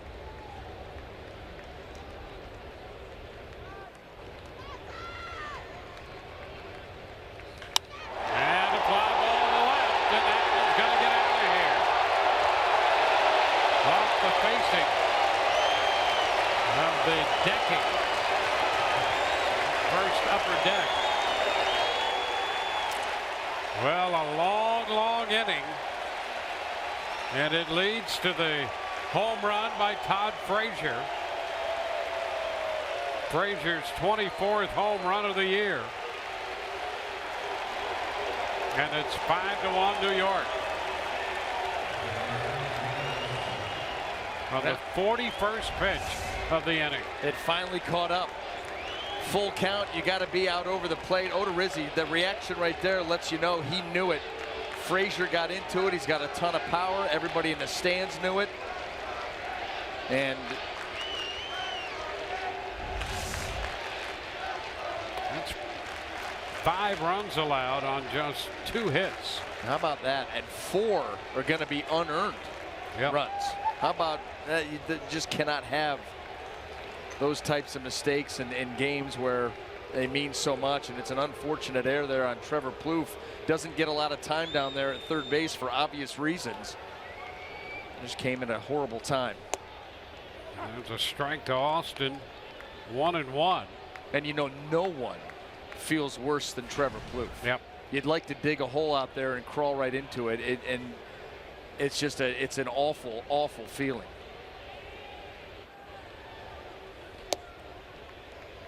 Lays off the pitch wide. Austin, the 8th hitter to come to the plate.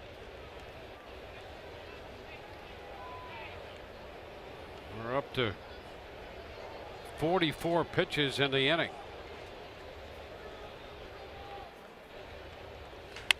Liner into left. That ball will go to the wall. Puello plays the carom. Austin's on his way to second with a double. And you know what I'm surprised about, Dwayne, and I know that this inning has gotten out of hand here rather quickly, but no visit to give Jake Odorizzi a blow. I mean, he just continues to power through. I mean, the guy's gassed. He's going to throw 50 pitches this inning. And here it comes. Well, yeah. But 45 pitches into the inning. He's made more pitches in this inning than he did in the first 3 innings combined.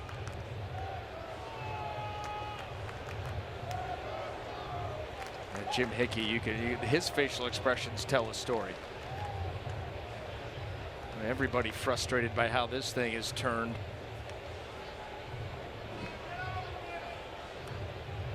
Chaz Rowe throwing in the bullpen.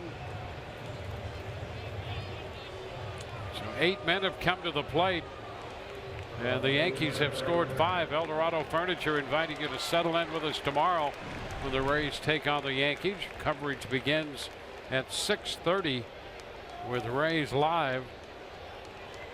Blake Snell on the hill for the Rays against Sonny Gray.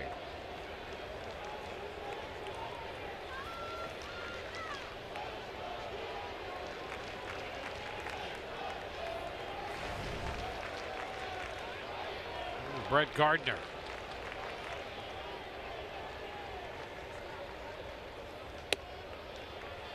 The pitch is upstairs. 1 ball, no strikes.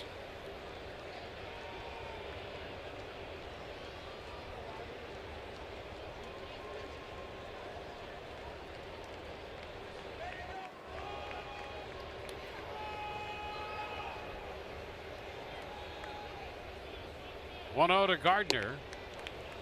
And he takes that one as it drops in for a strike.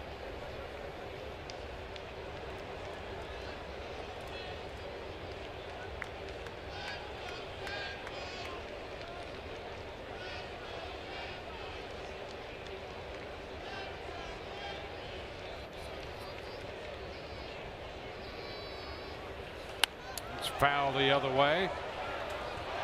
1-2.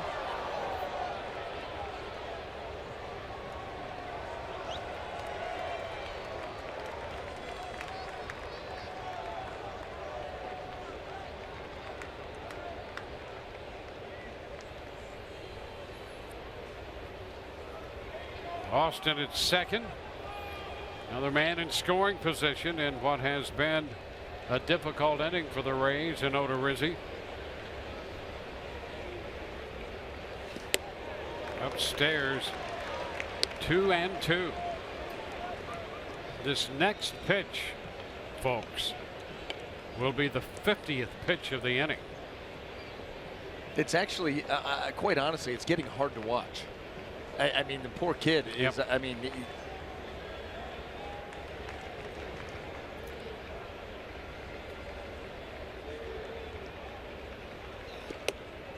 And now it's 3-2 again. And you can understand, like, these 2 breaking balls here to Gardner have stayed up and out of the zone. There's just no snap left because he's completely gassed right now. Yeah. And I don't mean it's hard to watch because of how the innings go on and all the runs that are scored. You hate to see a guy out there laboring for this many pitches in 1 inning. Yeah, it's not fair to him. It's not. It's brutal. So a 3-2 count on Gardner. And he walks in, and he just can't get that to bite. No, he doesn't have the hand speed out in front because he's completely toast. I hate that. And Kevin Cash comes out to make the pitching change. And boy, coming off his last outing, what a disappointing inning and outing this turns out to be. Call to the bullpen brought to you by the Florida Lottery.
Right here, this is a frustrating position to find yourself in, and to have that kind of pitch count.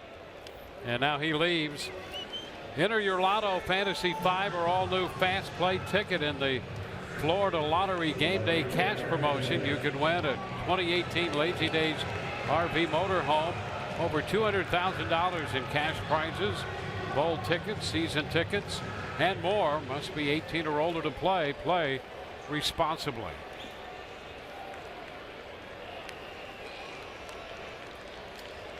Yeah, that was you know, having been out there before and having gone through games like that, that is tough to watch. It didn't deserve that.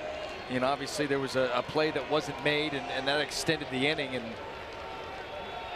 you could just see the toll that took, because those, you know, his breaking ball didn't throw it that much, but his breaking ball was sharp, you know, for the majority of the game. Those last three to Gardner, you could see the toll that it had taken. He just could not get out in front and spin that pitch. Yeah, 51 pitches in one inning is more than you can realistically expect. And now Rowe on for the 6th time, combination of his time with Atlanta and with the Rays.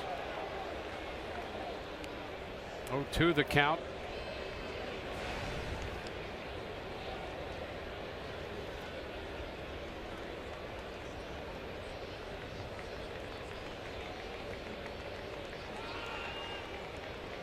Two men on, 2 men out. Way wide that time. That really took off. How about that? Chaz Rowe really wrapping that pitch and yanking it. You want to make sure that you're down and away, though. Aaron Judge has so much power, trying to get him to chase. And look at that thing just take off. Wilson Ramos with a nice actual backhand to keep the runners at first and second.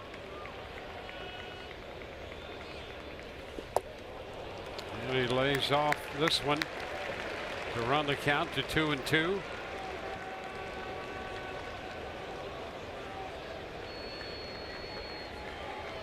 Yankees have put up 5 here in the 4th.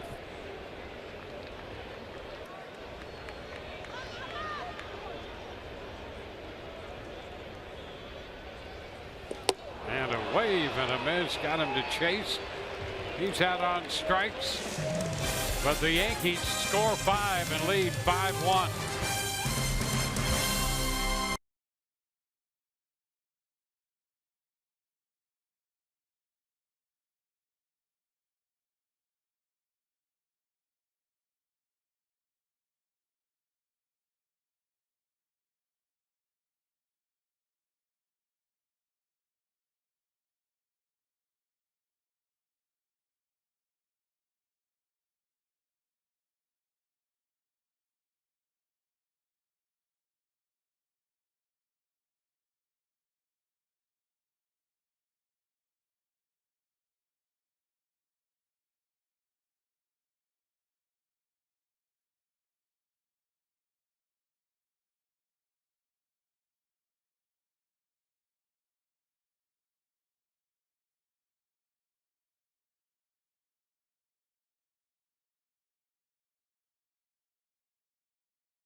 And we go to the bottom of the fourth inning.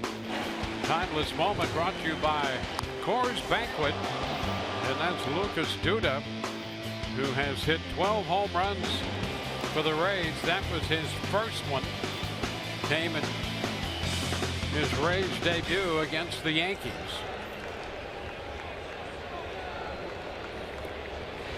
So Odorizzi gone. Rowe in the game. Sabathia out there now for the Yankees to open the fourth inning. And his first pitch is down. He walked Duda on 4 pitches in the second inning.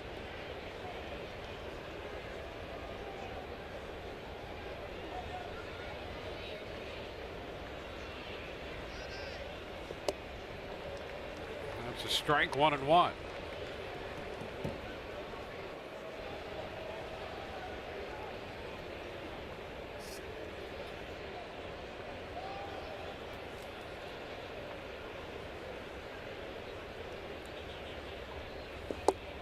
Duda behind in the count. It's a ball and 2 strikes. Sabathia able to sneak that fastball down and in, get it over the swing of Duda after a steady diet. The first couple of ABs here, pitches away from it.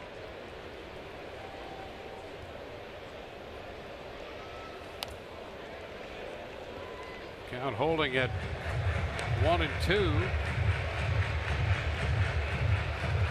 Boy, this is the new CC Sabathia. Not overpowering, tries to beat you with his mind.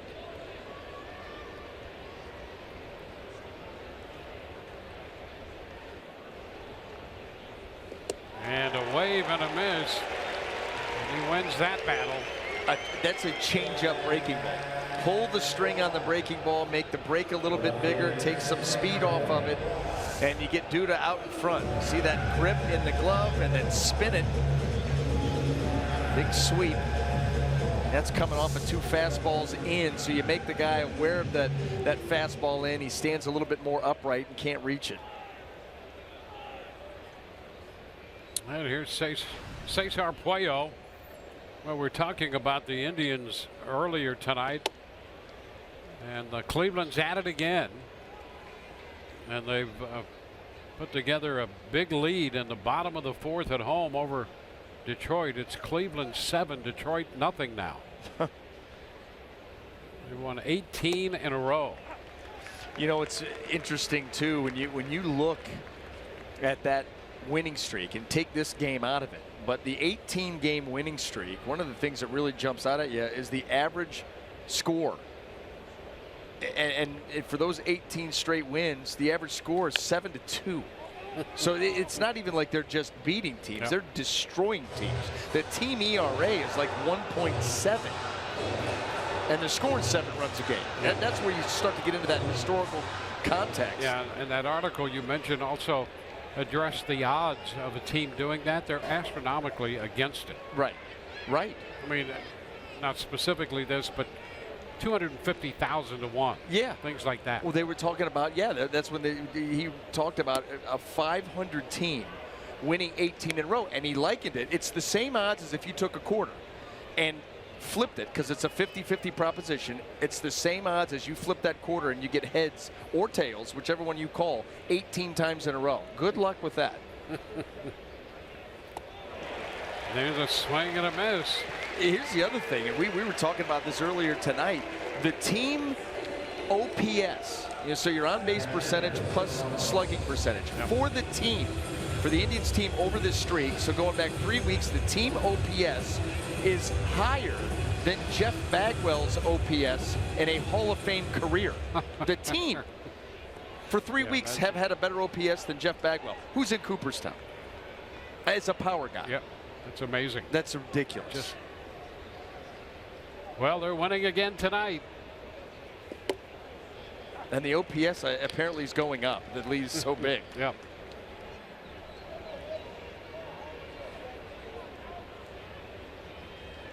Check to make sure they haven't scored any more. It's still 7-0. They do have 2 base runners out. 0-2 the count on Wilson Ramos.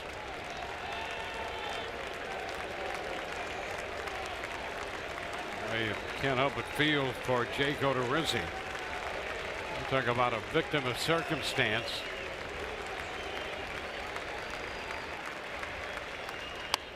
That's a foul ball, just fouled off the bat of Ramos.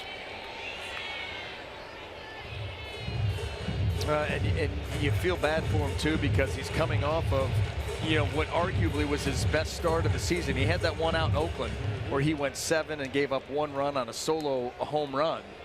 But this one was 6 2/3, just 1 hit. And that was a hit that Echeverría looked like he was going to be able to make a play perhaps, and it hit second base.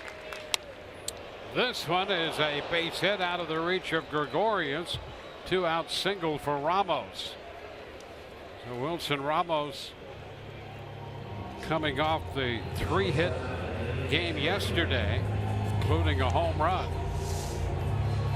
Made a bid for an extra base hit his first time up, just reaches out and lines it over Gregorius. That speaks to his strength right there, because that's a good pitch down and away by Sabathia. And just more strength by the Buffalo. And we'll get that ball out in there into left field. Pretty apt nickname. Well, there's an Andy Echeverría. Another one with a pretty apt nickname. This down around his feet. Yeah, whether he's the Panther or the Jaguar, he's from that family without question. La Pontella. I love how you roll your R's. Yeah, we need more of those nickname weekends. Yeah, no kidding. That was fun. 1 ball, 1 strike. Well, here from the Rays' perspective, they need to get a run or two and start to change the feeling of this thing around. Boy, you hit the nail right on the head. I was thinking that the feeling in this ball game, the pall that has been cast over this game is palpable. Now 1 and 2.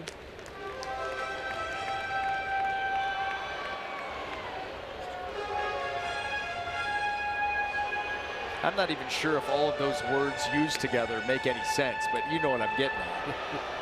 Perfectly. I'm confused myself. Clearly. No. I'm sure I'll get a letter or two. Those are always fun. You make new friends all the time. I got a thesaurus sent to me with the pages highlighted. I'm not kidding. It's not good. That went a little bit high, and the count is 2 and 2.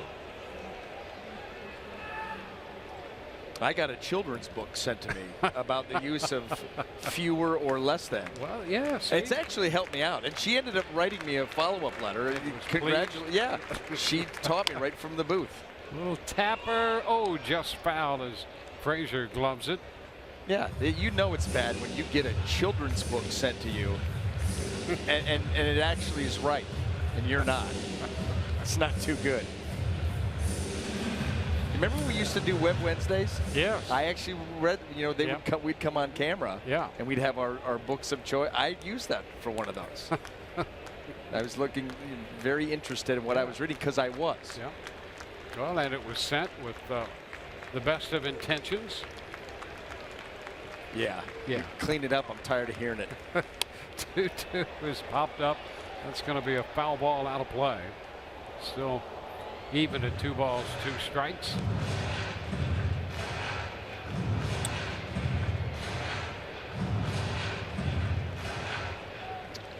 So needless to say, I will never moonlight as a speechwriter, apparently.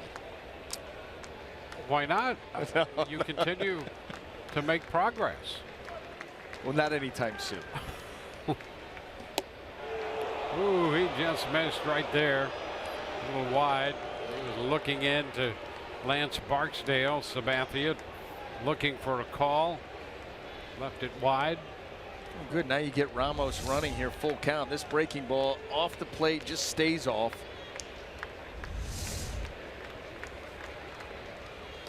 And the line drive into left. There's a base hit. Ramos will hustle his way into third. And the Rays have 2 men on with 2 men out. Oh, this So they can do something here with 2 down. Going to get Borges up to the plate. An uneven inning here. Sabathia with a great start, 2 strikeouts. And then Ramos a base hit on a pretty good pitch. And Echeverría gets one here. So yeah, you start to turn around the feeling of this game. You're able to play to run here.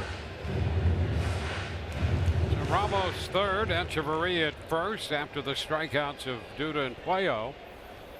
Espinosa, who grounded to third his first time, is up there.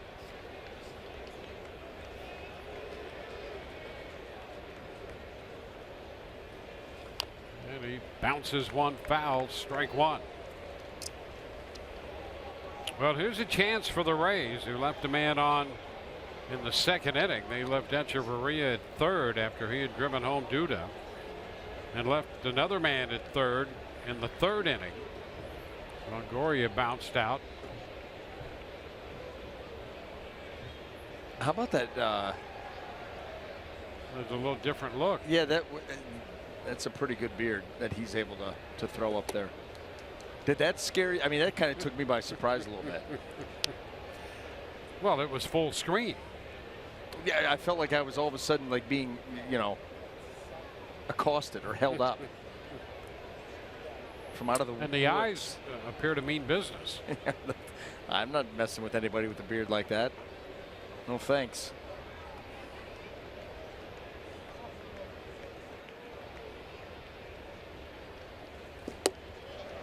That's a strike.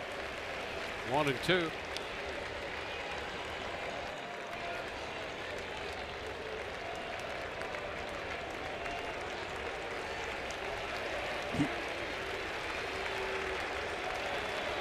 One ball, 2 strikes.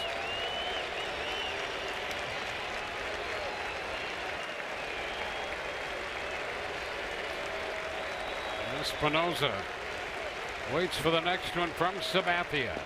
And Sabathia strikes him out to retire the side and end the 2-out threat, leaving 2. On to the 5th, 5-1 New York.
Is proud to team up with Snowball Express and their commitment to providing hope and new happy memories to the children of our fallen heroes while on active duty since 9/11.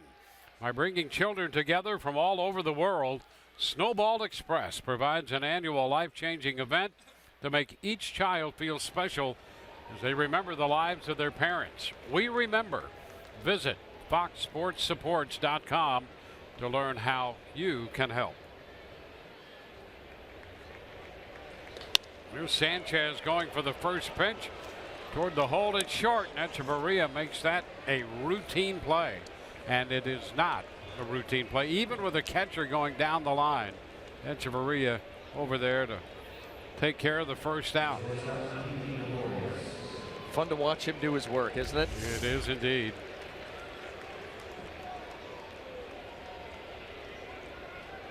I love his throwing motion too. He doesn't waste with a big arm swing, you know, because listen, let's be honest, some of these plays he's got to make out there, you got to get rid of the ball in a hurry. And so you don't have time for a big long arm swing like some guys will have. Throws more like a catcher from the shortstop position.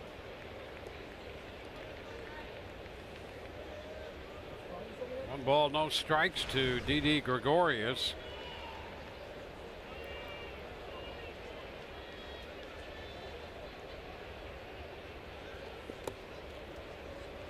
And 2-0.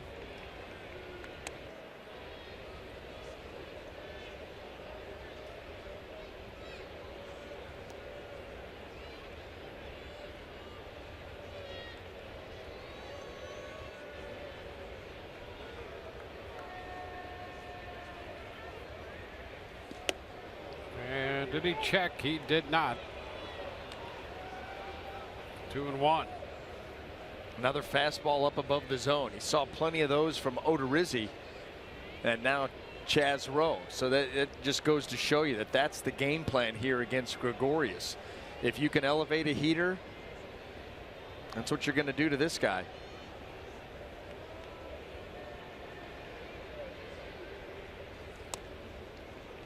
The pitch is down. Chaz Rowe came on in relief of Jake Odorizzi. 94 pitches for Odorizzi, including 51 in the fourth inning. And now ball 4. Gregorius reaches.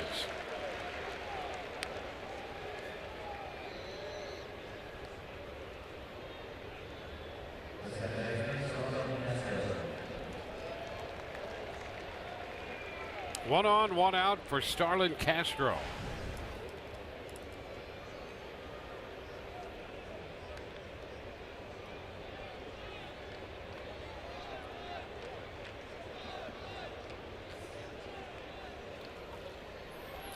One on, one out. The Rays and the Yankees coming off an 82-pitch inning in the fourth if you put Odorizzi, Rowe, and Sabathia together. 82 pitches in one inning. There's a strike. It was 26 for Sabathia. A lot of pitches there. Yeah, that's not the obviously the prettiest of innings.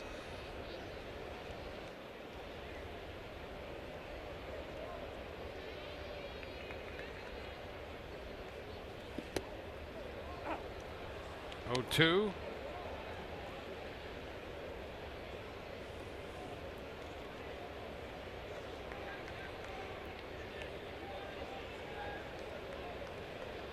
Rays down 5-1.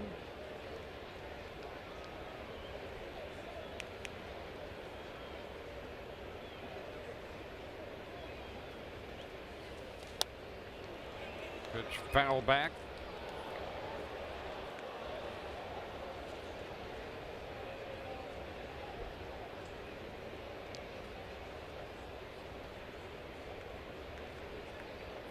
Big blow in that 4-run or that 5-run fourth was the 3-run home run by Todd Frazier.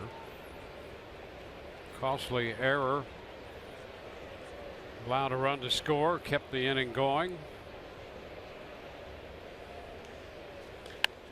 The ground ball to third. Plouffe scoops and makes the throw to first. Gregorius moves into second, and Castro is the second out. So for Odorizzi, those 5 runs, just 1 earned. MLB.com at bat, your #1 mobile app for live Rays baseball. Stay connected with a fully customizable experience. Get Rays home screen icons and app features, as well as live game video highlights, StatCast, and more. Download MLB.com at bat tonight.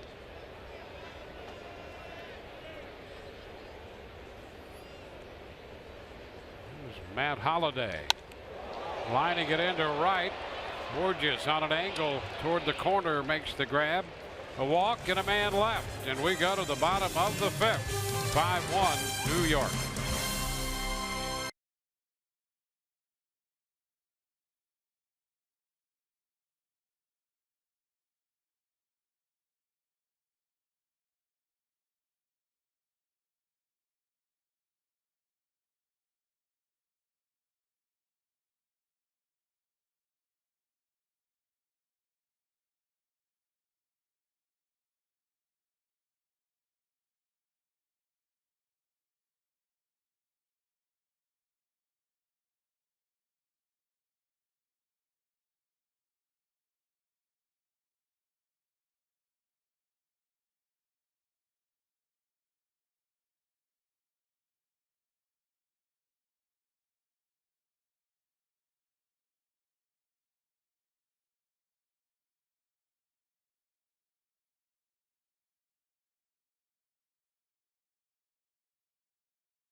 Of the 5th inning, the Rays coming in to hit. Friday, in support of Roberto Clemente Day, the Rays and Feeding Tampa Bay hold a canned food drive. All fans who donate unopened cans and non-perishable food items will be issued a voucher for 2 complimentary tickets to a 2018 Rays home game. For more information, visit raysbaseball.com/Clemente.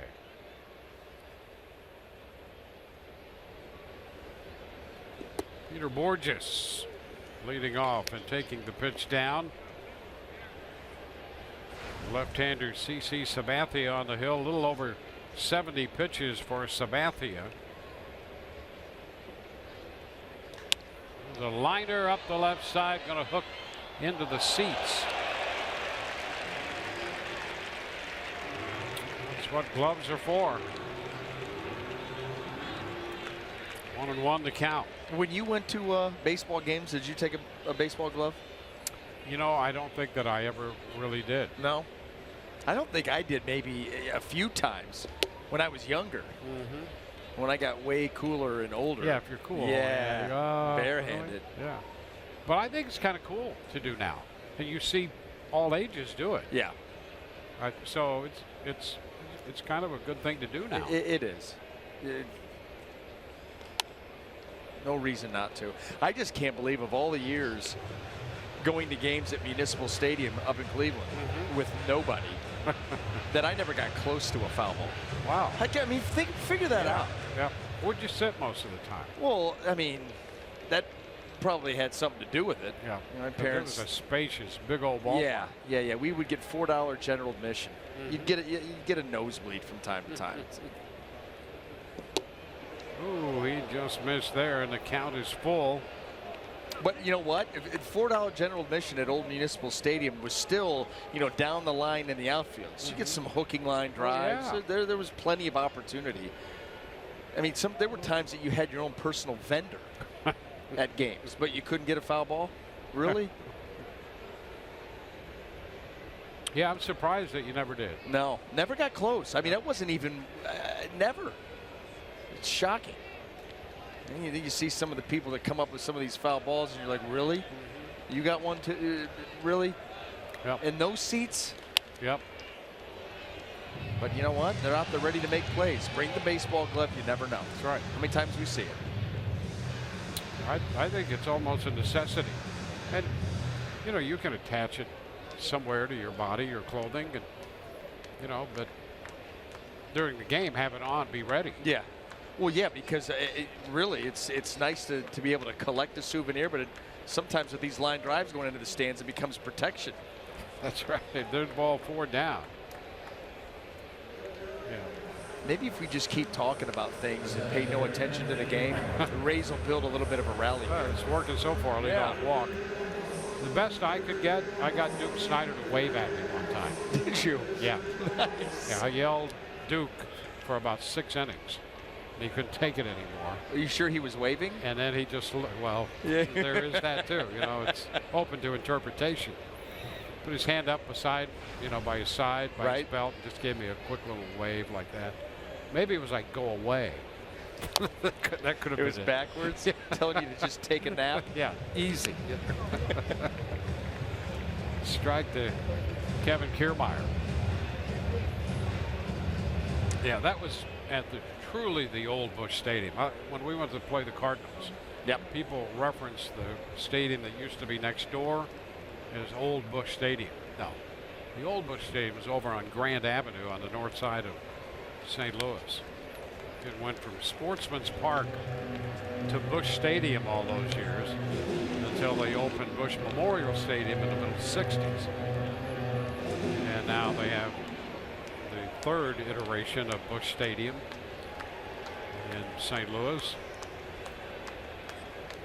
Duke was playing for the San Francisco Giants at that time. 2 strikes to count to Kevin Kiermaier. And it's popped up, a foul ball that will carry out a play. It's quite the complex that they have out there now. I'll tell you, between the ballpark and the ballpark village that surrounds it, that's the concept right there. That is great. Yeah, it's a beautiful ballpark, the red brick exterior. Unique to that community. I think that's a real key for ballparks. Yeah. To somehow reflect the community. Be a big part of it. Strike 3 call. Kiermaier caught looking for the first down here in the 5th inning.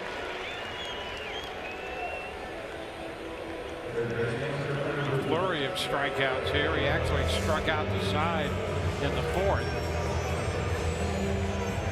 Well, that front door breaking ball. Kevin Kiermaier looking for something out over the plate. And instead, CC Sabathia front doors the hook or the slider. And he's able to freeze him. Trevor Plouffe, he was caught looking in the 3rd and takes a strike right here.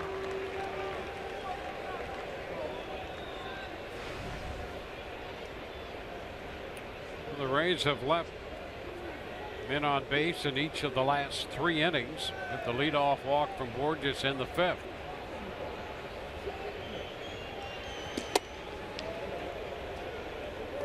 One and one.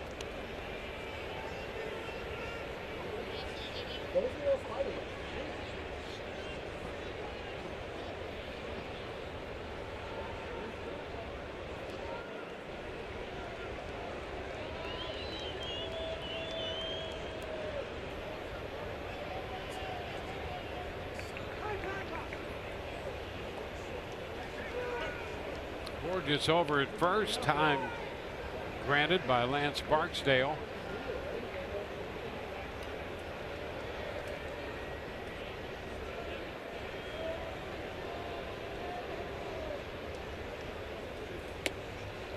It's upstairs, 2 and 1.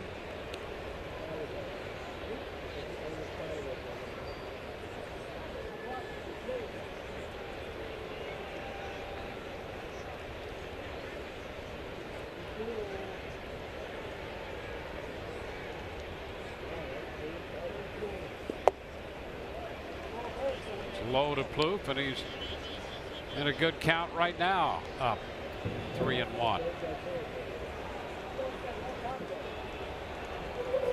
Evan Longoria DHing tonight.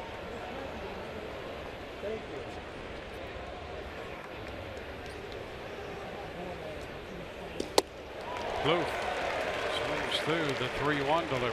Well, how about that? Sabathia right into the Hornets' nest. You know, hitters in a 3-1 count, they want something middle in most of the time.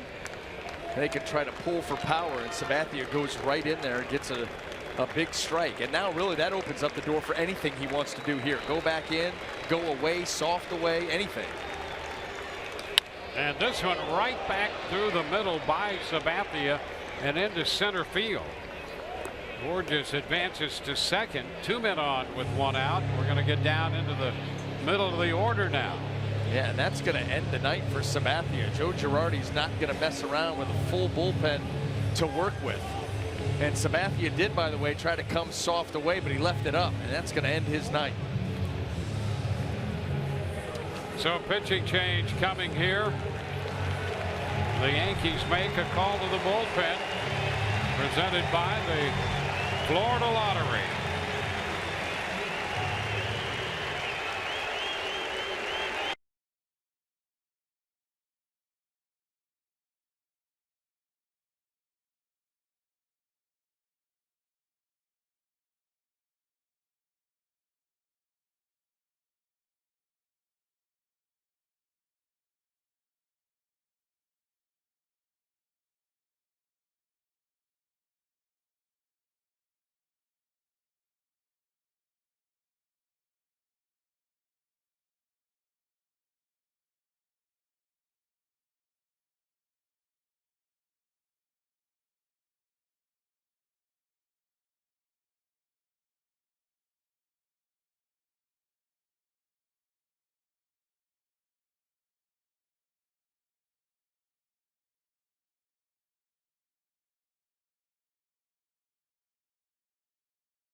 Fifth inning, and CC Sabathia chase from this game. He's not going to be eligible to get the win with a 5-1 lead. And I'll tell you, a different Sabathia.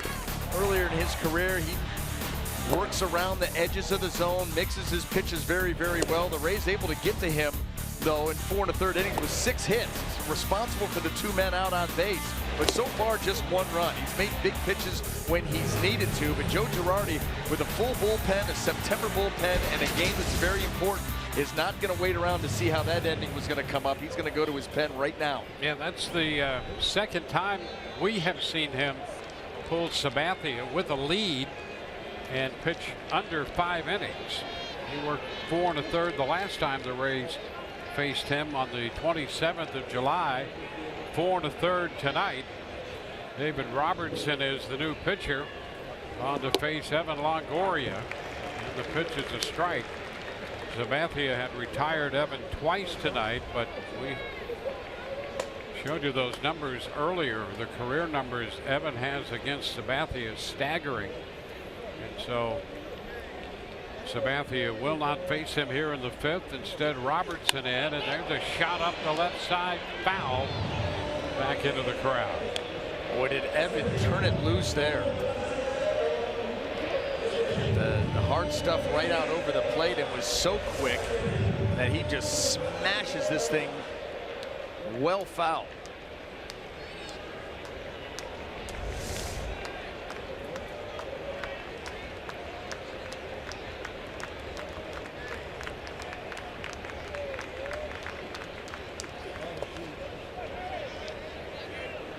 Ball, 2 strikes.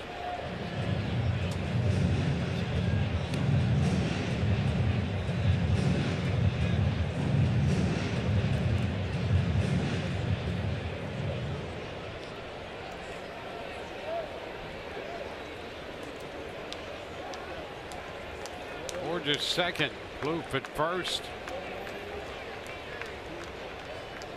Longoria down in the count. This one will bounce in, but no advance. Ball stayed out in front, and the count is 2-2. Cleveland has added a run. Detroit batting in the top of the sixth. It's 8-0 Cleveland.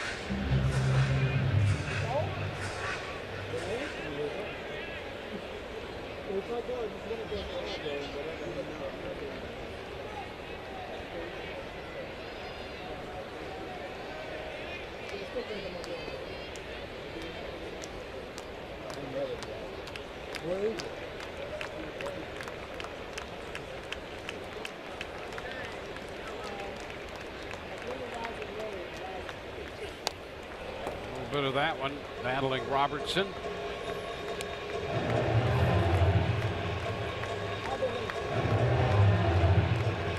If I'm David Robertson, I think about maybe front dooring a cutter. He's got a good one, but he's got Evan Longoria looking out over the plate with a ton of interest. Try to sneak something in. But he just not bite. And now you're going to get it all the way out to a full count. Yep, full count here. Duda on deck. When the Rays need somebody to pop one here to generate some momentum. Down by 4. Yeah, and it feels like they're on the verge. The way that this at bat, Robertson kind of tiptoeing around Longoria. Oh, strike 3 call. Longoria out on strikes. And you just wonder, those are the at-bats that I always, when I sit up here, I wonder, what is Evan Longoria, whoever it is at the plate, what are they thinking? You know, it's a full count. You want to get something out over the plate, there's a fastball. 94 right out over the plate. That looks like it's right in the zone for Evan to take a big swing, and he doesn't even take one.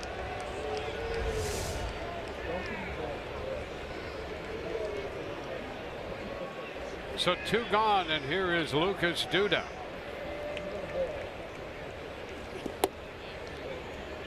Ball 1 low.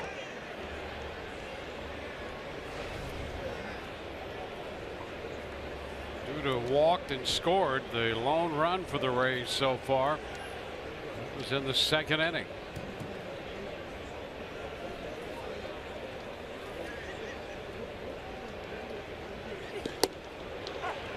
Now a strike. 1-1. Duda 1 for 2 against Robertson. That hit is a home run.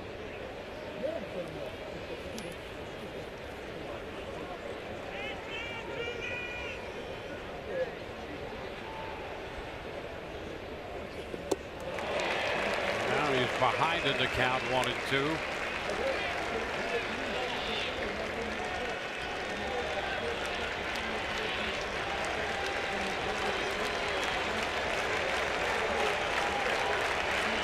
Men on. The Rays left 2 aboard in the 4th.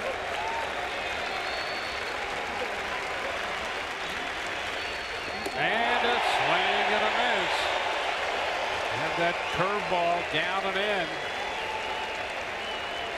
Rays leave 2. We're through 5. Here's the pitch. It's a 5-1 New York lead.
16 years since the September 11th terrorist attacks in 2001.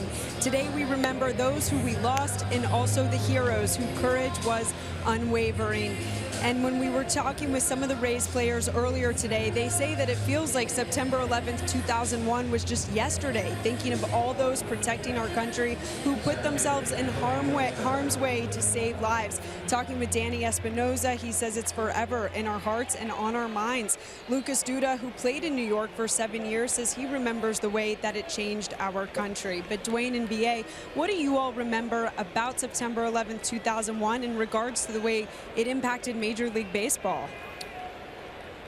Well, the fact that it occurred when it did, and essentially the final month of the baseball season, and obviously everyone was so stunned by what had happened. And I remember first hearing the news on the way to the ballpark, thinking, what happens now? I mean, where do we go from here? And then the aftermath, oh, there's a shot off the bat of Ellsbury against Kittredge, back into center field, and Kiermaier's there. And then subsequently making trips to New York, and the rubble that was left there on site. A solemn moment anytime you came near that area on our trips to New York. Yeah, and you know, I can remember obviously that season with the Diamondbacks that we ended up playing the Yankees, you know, in the World Series, and I knew that I was going to get that first start in Yankee Stadium. The first 2 games were in Arizona, and I was starting Game 3, and of course you have the day off in between. And so we flew into New York, and they took us down to the site, free reign. I mean, we got to go places down there you can never unsee. The devastation was. It was unbelievable, and then the smoke that was still billowing out from the ground, different colors, green, orange, yellow, and being told it's probably going to be another month or 2 before that stops. And that, you know, that's 5 or 6 weeks after it happened. And so you talk about a sobering day, and then you've got to crank it up the next night and go out and play a baseball game for all the marbles. It was it's surreal. Surreal's not the right. I don't think there's a word out there that you could use for what you saw, and then all of the first responders, the firefighters, the policemen that were there working on that site, trying to get that stuff out of there and clean things up and get this country moving forward again. It was just very, very sobering. That's all I can say. Yeah, and I think for me, it made baseball, I think for all of us in baseball, this game's been relevant in our lives since we were kids. Yeah. And I think for so many people in the country, it's been relevant in one form or another in that same way. But in the aftermath of 9/11 and what the game was able to provide for the country across the board, it made it so relevant to our lives and to the country. And I could never exactly put my finger on what it did, but it helped the country come together and gave this country a focus that it would not allow something as we saw down there change and anyway ruin lives that had always been positive and forward thinking. Yeah, I mean, the baseball season took a pause, as it should have. Yes. And then we got right back to business. And it was funny because you went into that series against the Yankees knowing, because of that bringing the country together, yep, that for the first time maybe ever, that the Yankees were the favorites of everybody in the country. That as a member of the Diamondbacks, we knew nobody was rooting for us, and we didn't care. Yep. Well, Austin skies to left, a 1-2-3 inning for Kittredge, 5-1 New York.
Tonight's Geico Great Moment, October 30th, 2001, just 49 days after the 9/11 attacks. President George W. Bush taking the mound at Yankee Stadium, throwing out that ceremonial first pitch before Game 3 of the World Series. President Bush wearing the FDNY pullover, standing on the mound, gave that thumbs up sign, and the roaring crowd chanting USA over and over. And that's part of what we were talking about that helped to galvanize this country as one. Ground ball off the bat of the Rays left fielder, and it's a 3 unassisted. Puello out on the ground ball to Austin. That was my only regret from that game, was obviously not being able to watch any of it. Yeah, you're out busy. You're occupied at the time. Trying to figure out a way to get loose and get ready. There you are, right there. How about that?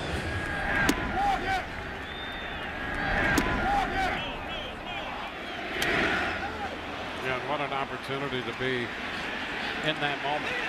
Without a doubt. And then you saw the pitches down there. Well, that was the story of that game. You talk about having some long at-bats. I mean, I went into that game, had no idea that they had pitch counted me. I was supposed to be out there because I hadn't started in a month. I was pitching out of the bullpen first couple rounds of the playoffs, and then got told that I was going to start that game and didn't know. But I had a pitch count of, I think, 85 maybe was my max top end, and they ended up letting me go 107. And only 5 in the third. I mean, I'm telling you, that was well, you know how the Yankees were. They worked long at bats and had a few of those. And I still remember the meltdown when I got pulled out of that game, because I gave up 2 runs, but at the time I got pulled out, I had given up just 1. I had a runner on base, and they pulled me out of the game, and I had a meltdown in the dugout because I felt ashamed that I only went 5 in the third. I'm like, that's not even a real outing. I was so mad at myself, not even realizing what my pitch count was, but still felt like 5 in a third. Why did I even show up? Strike to Echeverría. I'd get carried off the mound now. Well, those moments, as you know better than any of us, they are so intense. Oh.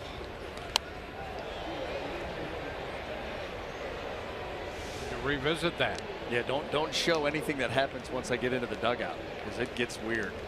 It starts there. Yep.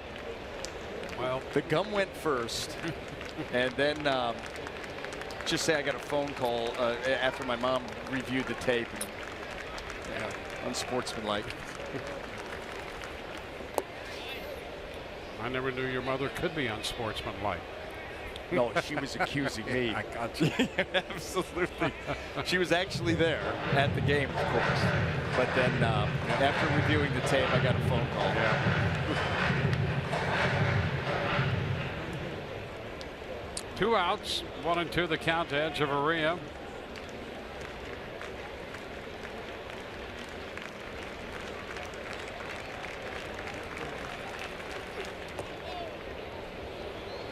Robertson bounced that one in.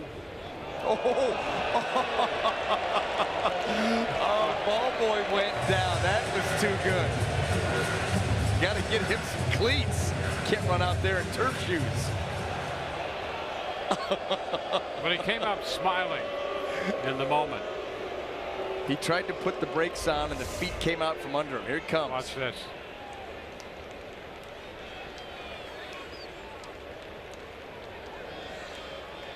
Yep.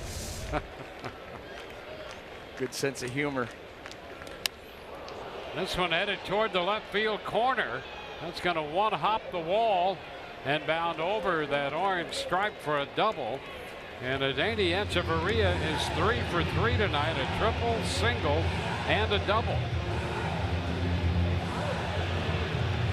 So again, with 2 outs, the Rays have a man in scoring position. They've threatened, scored only in the 2nd inning. Boy, a backup breaking ball that he gets into, one hops that wall out there, and yeah, at some point, boy, you got to push one across and get that morale going in the dugout once again. Here's Danny Espinosa. He's grounded out and struck out.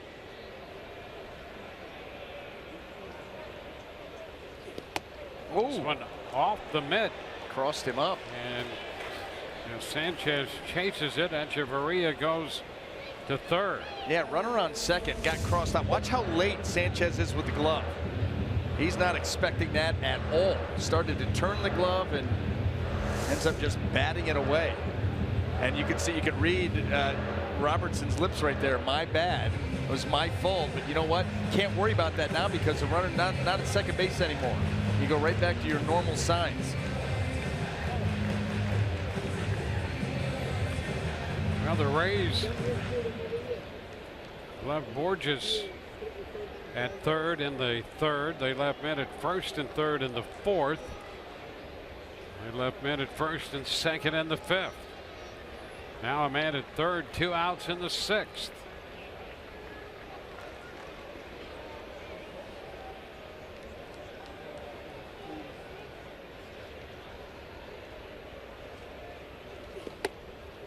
It's upstairs, 2-0. In fact, they left Echeverría at third in the second inning after he had driven home Duda with a triple.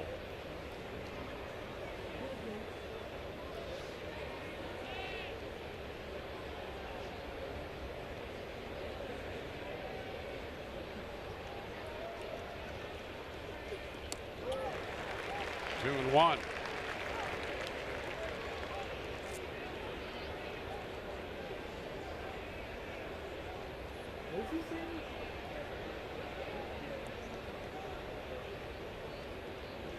Espinosa.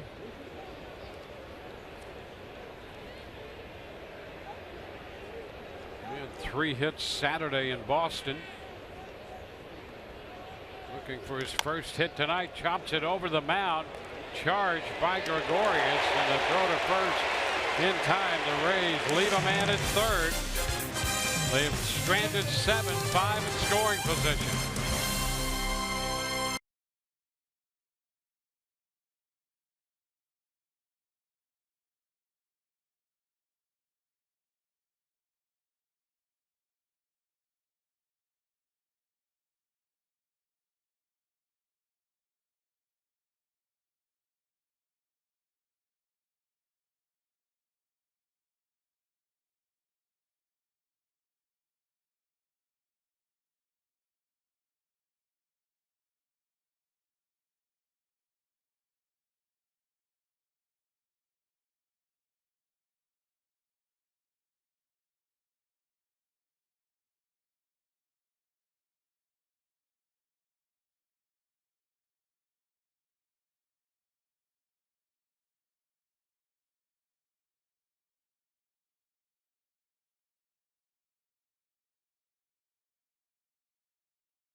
Brought to you by your Southern Chevy dealers and by Geico. 15 minutes could save you 15% or more on car insurance.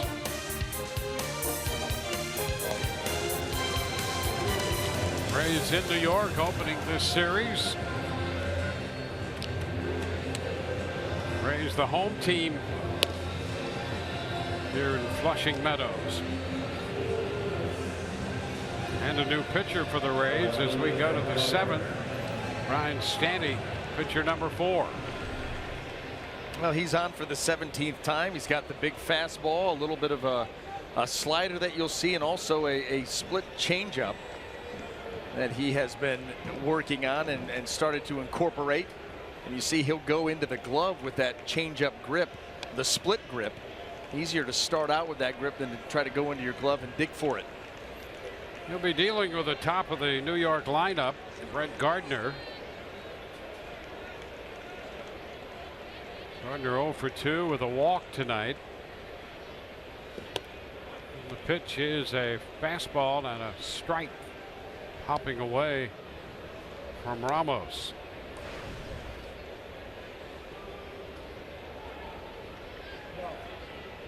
Yankees sent 10 men to the plate in the 4th inning, had only 3 hits and scored 5 runs.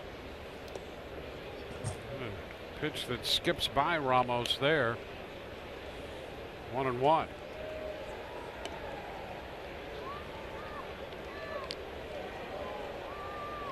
Rizzi 3 2/3. Rowe an inning and a third. Kittredge an inning.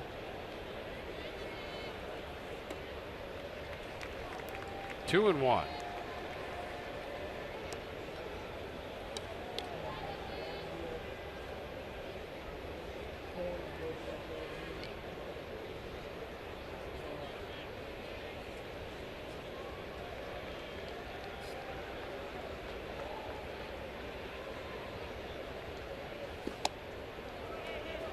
It's going to be wide.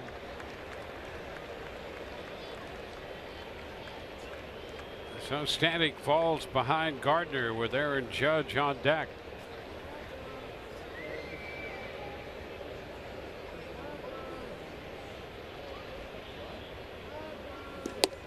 Now a strike. 3-2.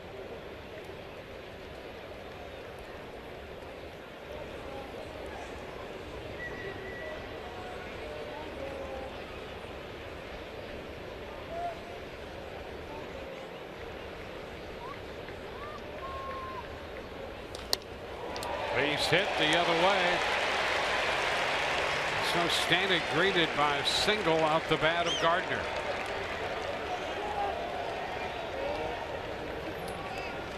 Here's what's coming up tomorrow on Rays Live, the pregame show presented by your Gulf Coast Honda dealers. Left-hander Blake Snell will be on the mound.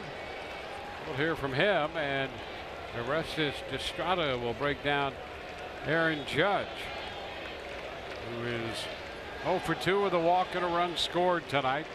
2 strikeouts. Want to know, whatever Judge does, he apparently does it in abundance. He's a big guy. Tops the league in home runs. Tops the league in on-base percentage, slugging percentage, strikeouts. Uniform number. Can't get any higher than that.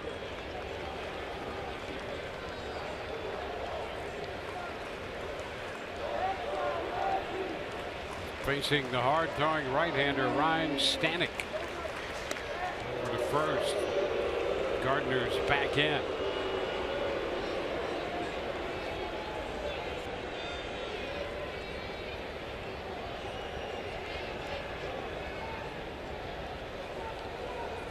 Leads the American League in total bases. Already scored over 100 runs. Runner goes. Pitches a strike. Throws. Gonna get. Ramos throws out Gardner at second base with Espinosa putting the tag on him, and Espinosa and Gardner having a little conversation. Yeah, I think about blocking the bag, and Brett Gardner didn't take too kindly to Danny Espinosa, or what he thought. Wait, good catch and throw there by Ramos. Oh, he put his foot in front of the bag, and the left hand never got there. Danny Espinosa positions that left foot in front of the bag, and without it being there, Gardner may have beaten that, but he actually never got to the bag. Look at him step right in the middle of the bag. Oh, that is a very veteran move there by Danny Espinosa. Just doesn't allow him to get there. Where are you going to reach? So 1 out. That takes care of that leadoff single by Gardner. Sneaky, savvy. Pump a little life into things. Judge has drawn the walk here. Second walk, he's picked up. Jim Hickey will go to the mound. A single and a walk and a caught stealing in between. Gary Sanchez is due to hit.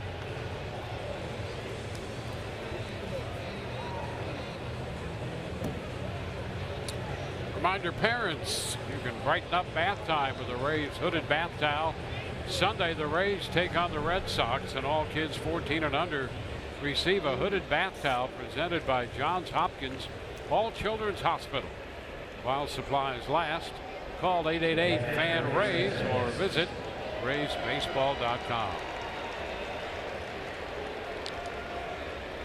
Chase Whitley up to the bullpen now.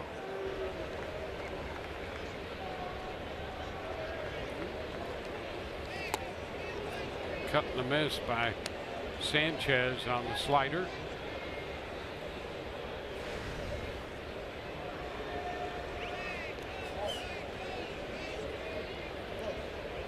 Sanchez scored a run in that long top half of the fourth inning, when 10 Yankee hitters saw a total of 56 pitches. Were helped by a couple of errors.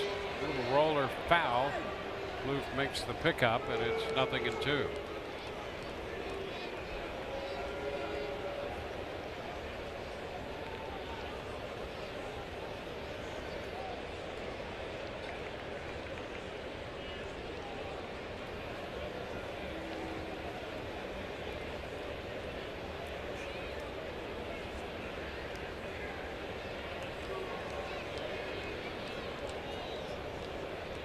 Yankees have a total of 4 hits.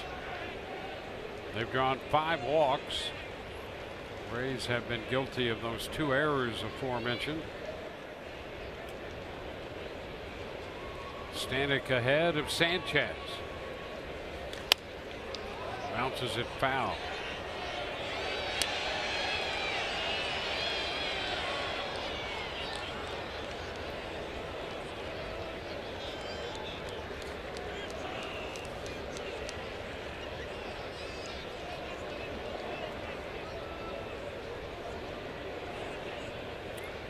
Cleveland has made it 9-0 over Detroit.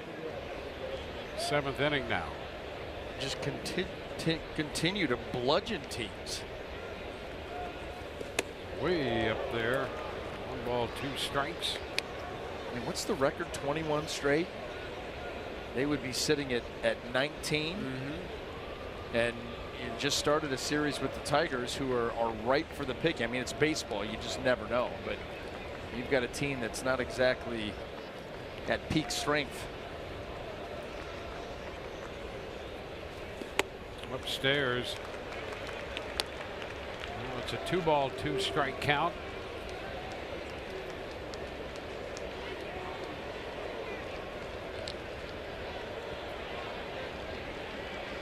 Cleveland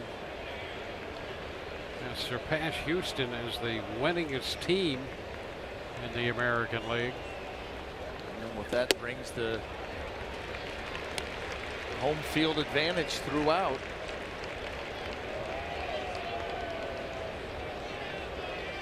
The Astros have lost 4 in a row.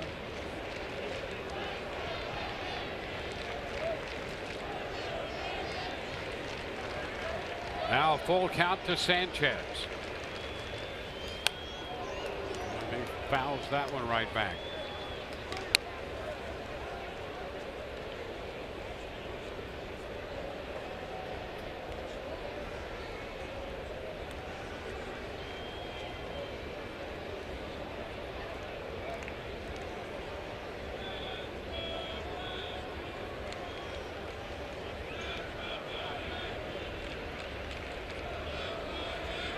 Runner takes off, and the 3-2 is fouled back, so the Yankees had Judge on the move right there, and Stanek paid him little mind.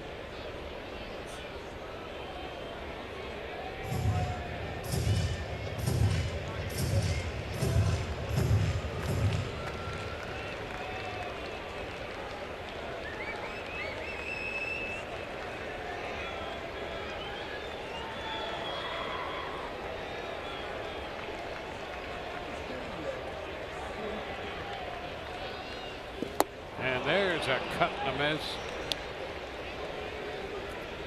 2 gone as Sanchez is out on strikes. 8th strikeout for Rays pitching in the first for Ryan Standing tonight. We just continue to go with the breaking ball. He of the 100-mile-an-hour fastball, but that is a good one there, and it got Sanchez to chase. 1 more out to go, and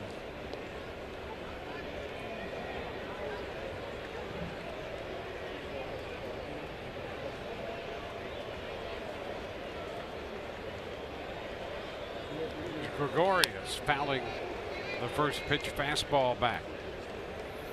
Rays have worked him up almost all night. Did lift a sacrifice fly to right field in the 4th. Walked his last time.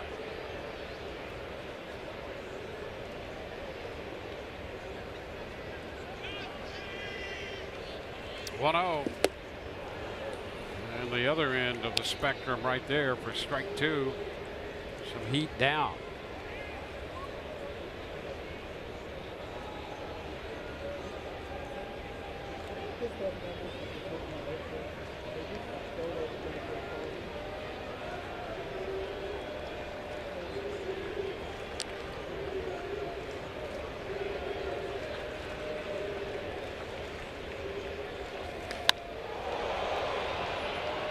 Toward left center a bit.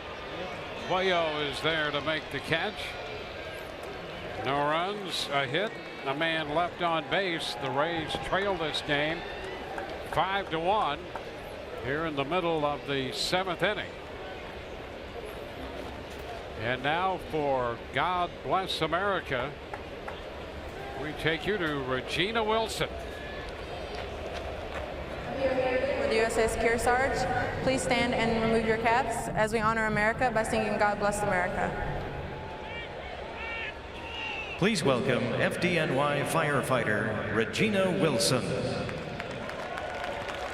God bless America, land that I love. Stand beside her and guide her through the night with the light from above, from the mountains to the prairies, to the ocean, white with foam.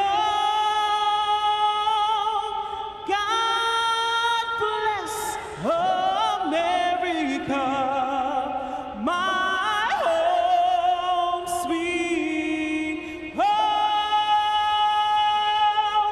God bless America, my home sweet home. Ladies and gentlemen, FDNY firefighter Regina Wilson.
The Rays in New York, playing host to the Yankees at Citi Field.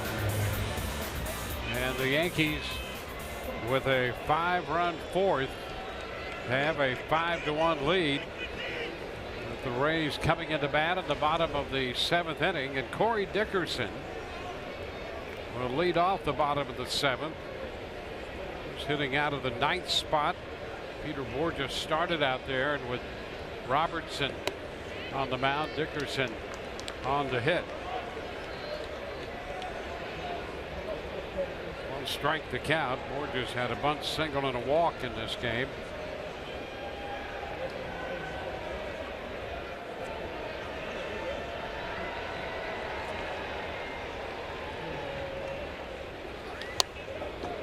Fouled off the front of the Rays dugout.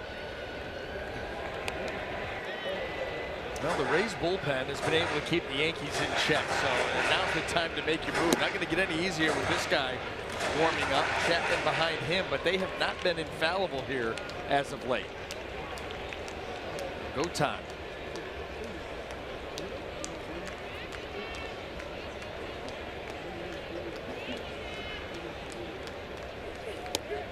And strike 3 called. Dickerson. Strikeout number 3 for Robertson. Boy, the backdoor cutter, and that was a beauty. David Robertson very good with that pitch. That one at 91 starts it off the plate away, pulls it right back to the edge, and Corey Dickerson knew it.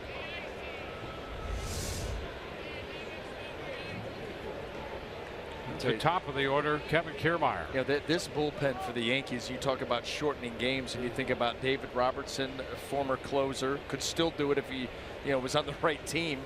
Chapman and Betances have handed that closer role back and forth to each other.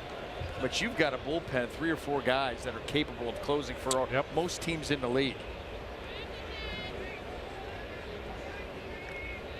Makes it tough. Big arms out there too. He checked.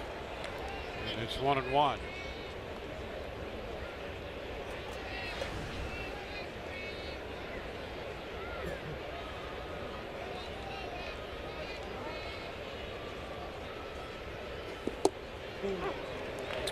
It's on the corner, down at the knees. 1-2. Chase Whitley out there in the Rays bullpen.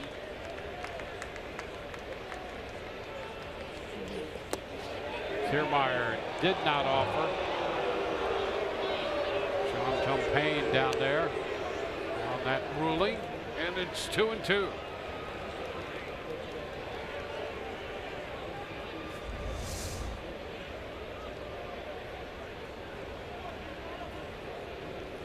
Pretty close. Knocking. That will be a foul ball. You're just waiting. You're waiting. Does Robertson go with the backdoor cutter again here, or does he go with the hook that he was able to get Lucas Duda with? Because that pitch has been nasty here tonight. Take a look. Read the signs. We're going to go with the hook.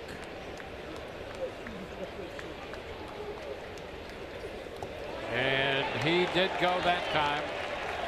Thrown out down to Austin. 2-3 on the eventual put out of the strikeout. It's 4 strikeouts for Robertson, 10 for New York pitching tonight.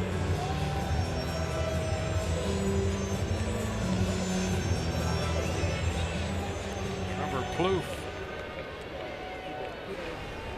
about to step in. He's singled in the 5th inning, 1 for 3.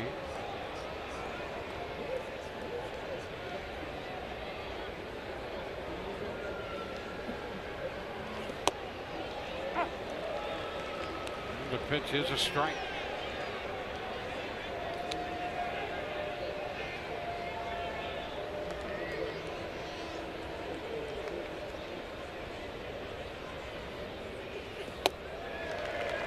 Quickly behind. It's the fastball. It's 0-2.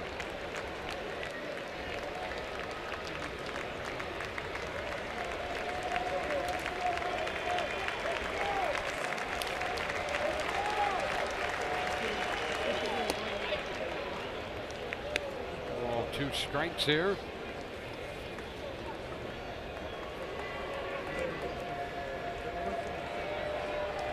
Robertson now in his 22nd game since coming back to the Yankees, 53rd overall.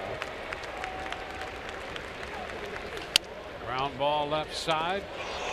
Frazier gloves and throws, and the Rays are up and down. 1-2-3. On to the 8th. 5-1 New York.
Started this game with CC Sabathia on the hill, and the Rays opened the scoring when Adeiny Echeverría tripled home Lucas Duda.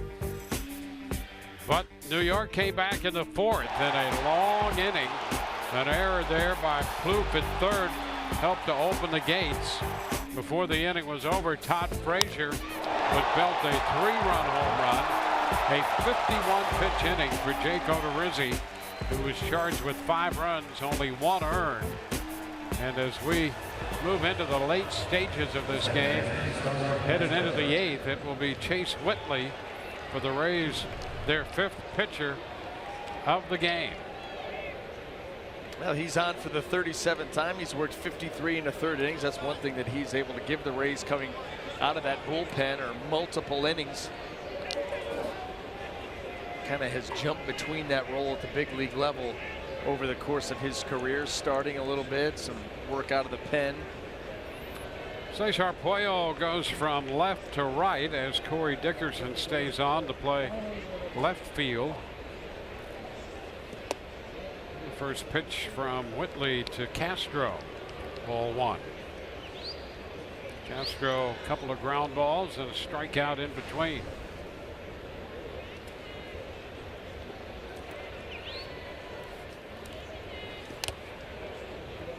This one fouled, ricocheting off Ramos. There's a Blake Snell tomorrow, Chris Archer on Wednesday afternoon. The Rays encouraged about going home to play the regularly scheduled series there. This one, the series against the Yankees, originally scheduled to be at Tropicana Field. Played here at Citi Field instead.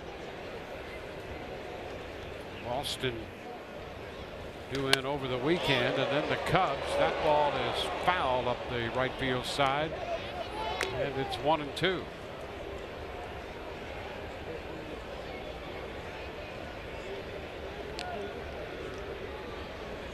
After this one, only 17 left in the regular schedule.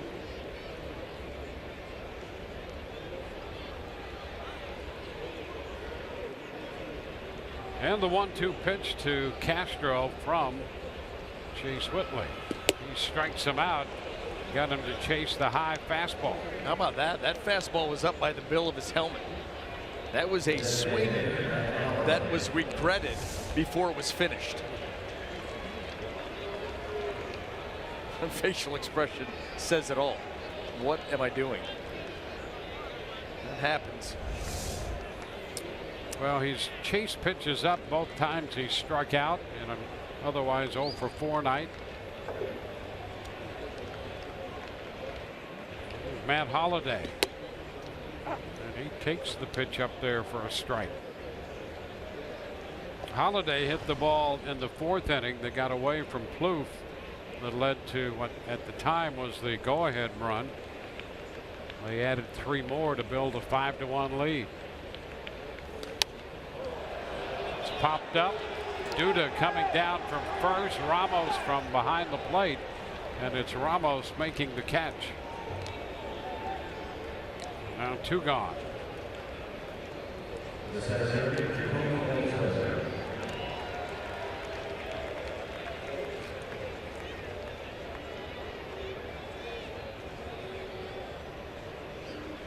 Jacoby Ellsbury is officially 0 for 2, reached on catcher's interference in the 4th inning, which went as an error against Ramos, but was not reflected in an at bat for Ellsbury. 1 ball, no strikes.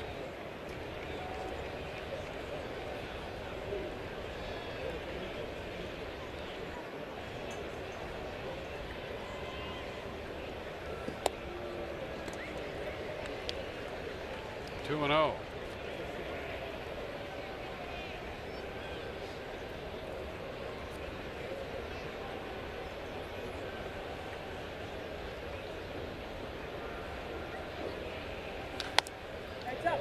Foul ball. 2 and 1.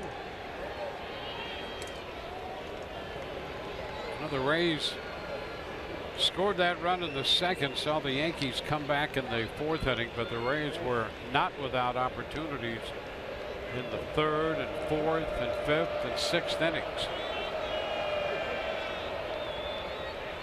Could not pull the trigger. That one sharply hit. Look out. 2 and 2. Yeah, that's what hurts, because they did create some opportunities for themselves. You know, a number of times it was with 2 outs, but still, that's where you need to come through with that big hit. And that's the part that is frustrating, because the Rays bullpen has performed very well in keeping it a 5-1 game. And the fact that 4 of the 5 runs are unearned. Yeah, that's disheartening for a club.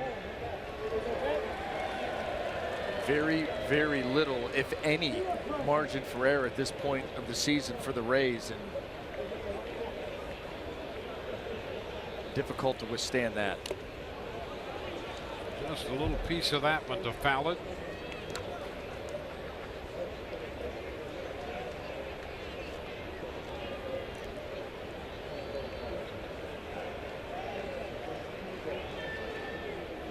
Yeah, Ellsbury was awarded that catcher's interference, the 30th of his career, and that preceded the Todd Frazier home run.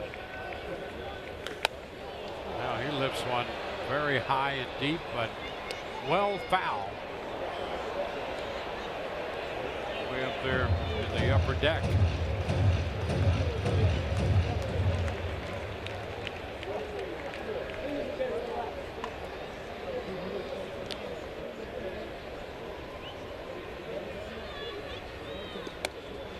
On base again, draws the walk this time.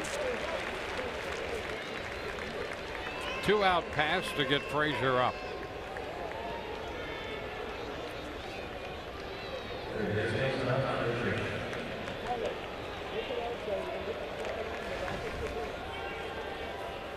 Well, Frazier hit that home run on a 3-2 pitch in the 4th inning. Struck out once swinging and the other time looking. And takes ball 1.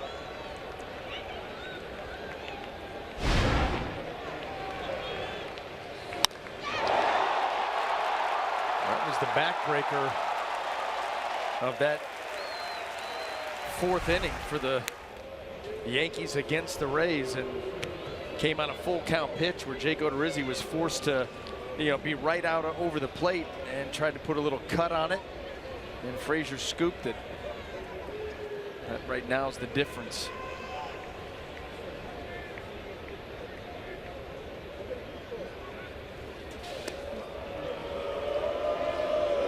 Keeping an eye on Ellsbury.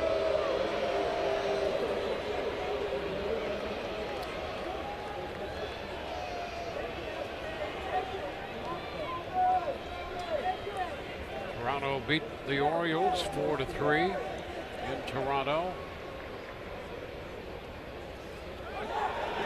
Runner goes, and there will be no throw.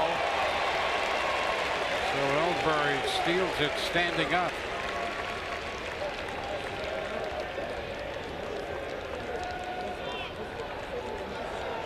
It's 2-0 to Frazier. Ellsbury 18 of 20.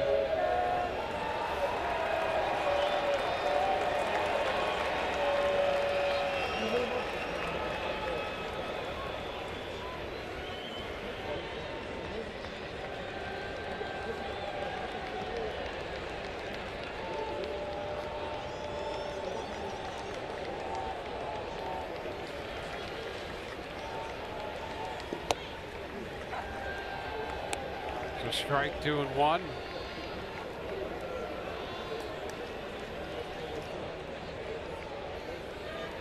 Shreve the lefty, Betances the right-hander out there in the bullpen. And a cut and a miss. 2.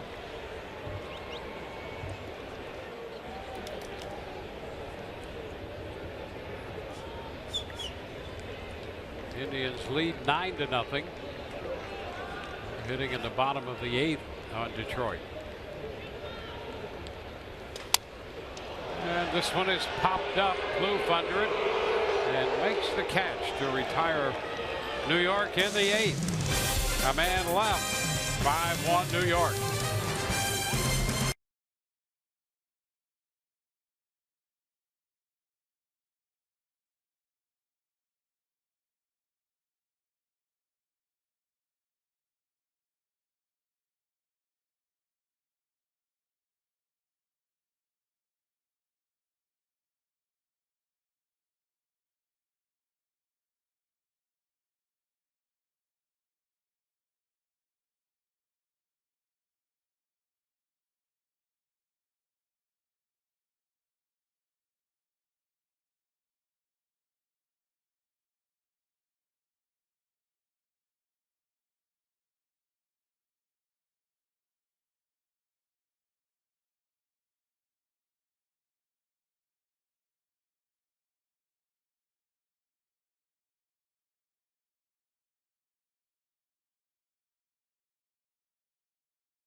Financial donations to be able to provide disaster relief immediately.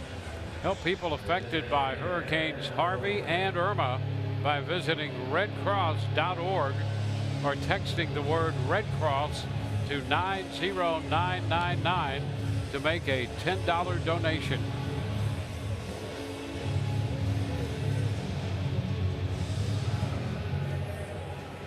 On to the bottom of the 8th inning here, with the Rays down 5-1. Alan Betances takes over on the hill, making his 59th appearance. And the first pitch spins Evan Longoria around, ball one. That in at 97. Yeah, and way up and in. A little perplexing look on the face of Evan Longoria.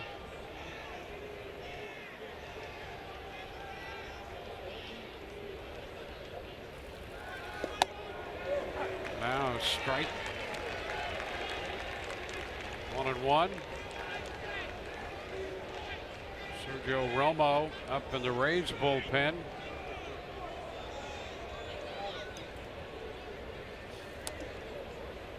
It's 2-1 now.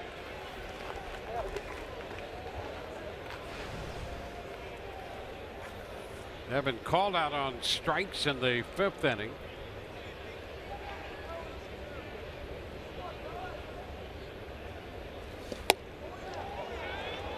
3 balls and a strike. Well, the Rays have had base runners in every inning except 2 tonight. They were retired in order in the 1st and the last time up in the 7th. Lifted into right. That's going to fall, a fair ball. Judge comes to get it, and Longoria is aboard with a leadoff single. Listen, you put together an inning, you start by getting a base runner. Betances has not been perfect. That ball is up and away. Chapman, you know, you think about him after the fact, lost his closing job, just recently got it back. But these two guys have shown some warts here in the 2nd half, so who knows? So the Rays put the leadoff man aboard. Lucas Duda. Pitch is down.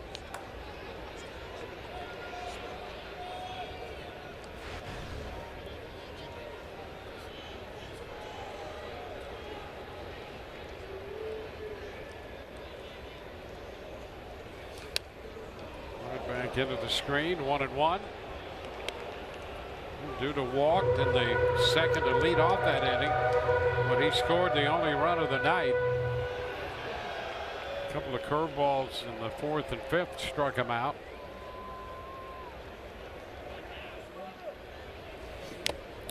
And the fastball got a little piece of that one, 1-2.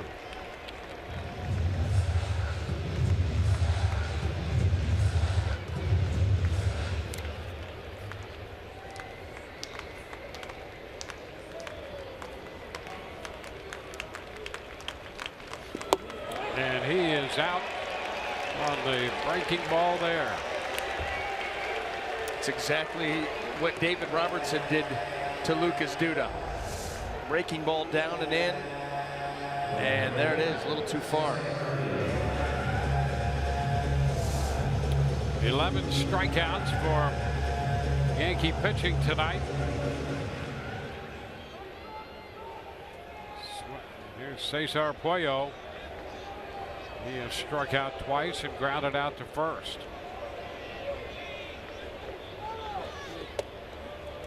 Next one inside.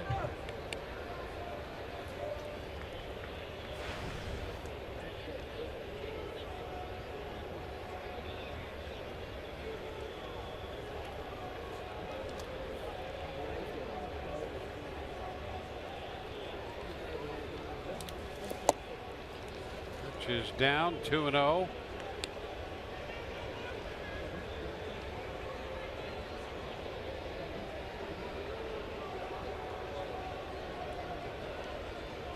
The Texas Rangers are at home tonight. They're trying to get back over the 500 mark. They have a lead on Seattle. It's a strike.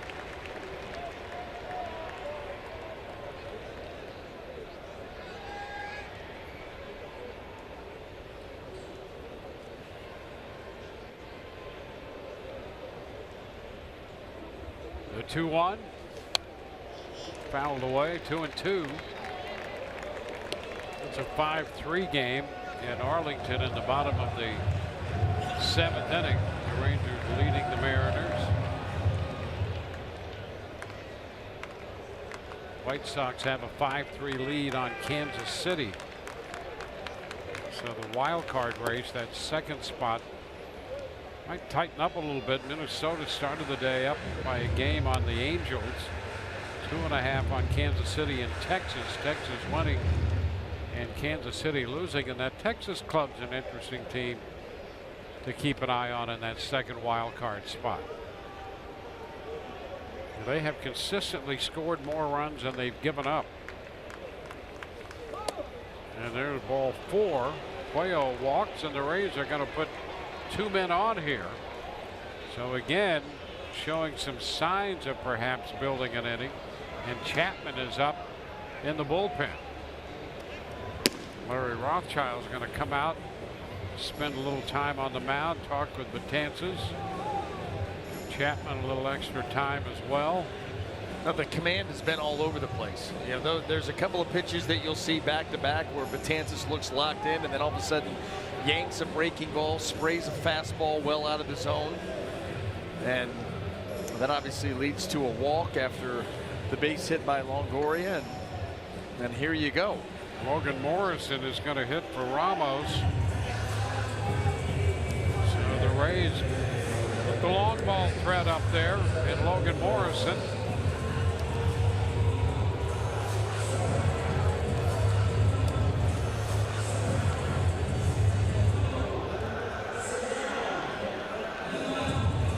Morrison 1 of 6 against Betances. 36 home runs on the year.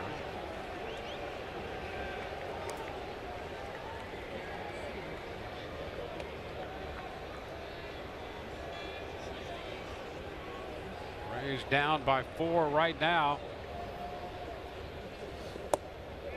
And the first pitch in there at the knees for a strike.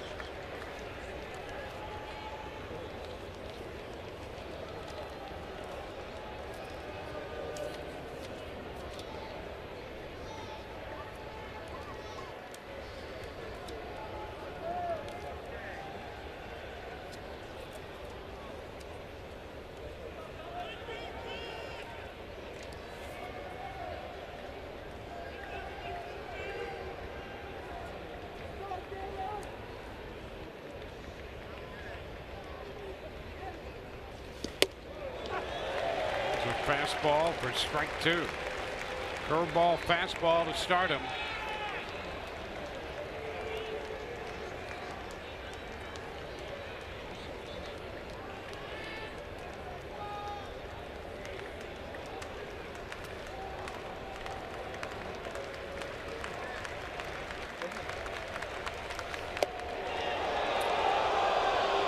That pitch is wide.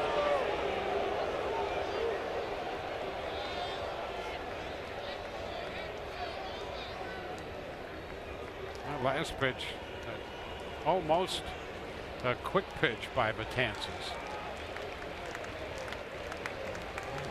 Any little edge that you can get. He tried to get that breaking ball in the outer half. Actually, you know, the way that his command has been this inning, I think he just tried to get the breaking ball over the plate. Yep. And it scored it out there just off the outside corner. Let's see what he goes back with here. Can you figure out the signs? If you can, Apple Watch it. Here's a foul ball back. Figure him out. Fire him over.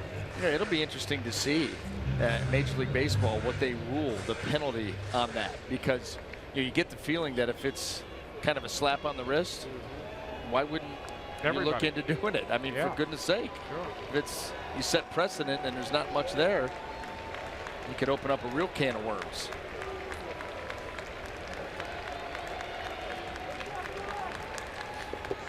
Morrison started to go, and he did not. Checked in time, says John Tumpain. 2-2.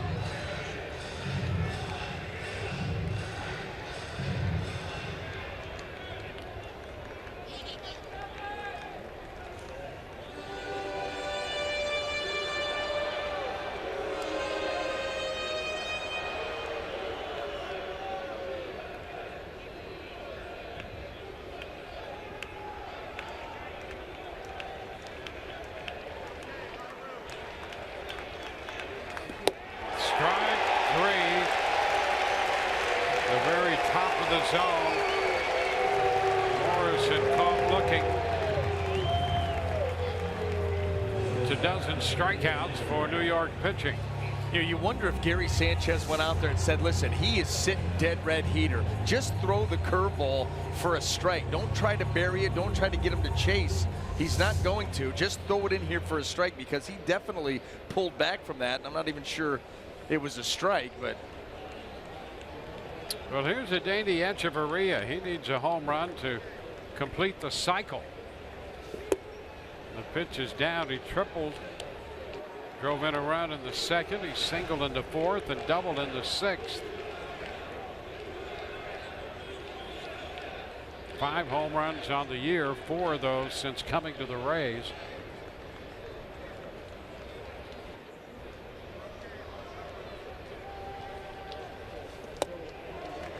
He takes strike 1.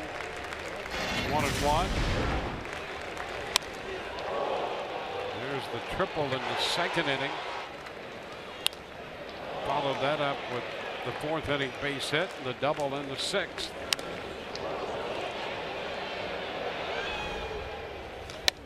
He shoots this one into right.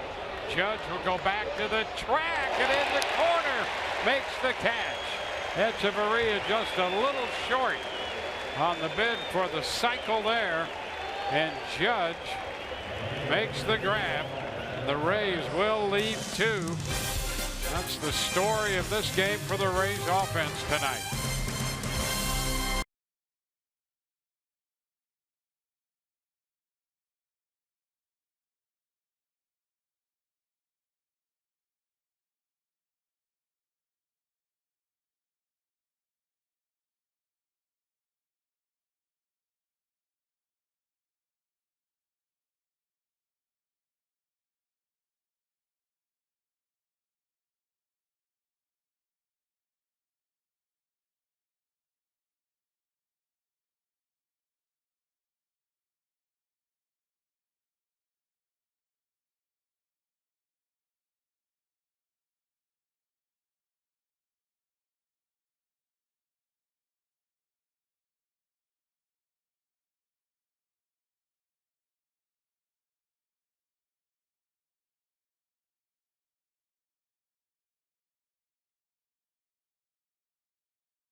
On Fox Sports Sun is brought to you by your Gulf Coast Honda dealers and by USAA Insurance, Banking, and Investments tailored for the military community.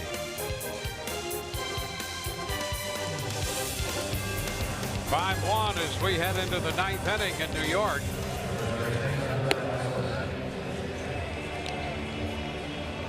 Sergio Romo will be the new pitcher.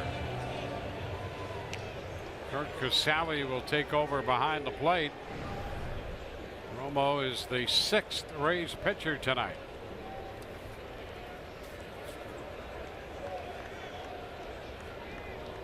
So Whitley worked an inning, gave up 1 walk and struck out 1. There's Casale behind the plate.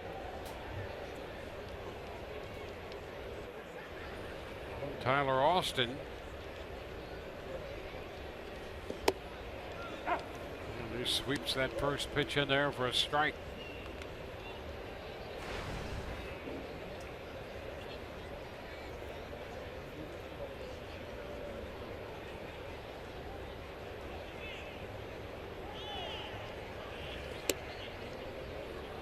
He lays off, and this one is wide. Brett Gardner will be next, and then Aaron Judge.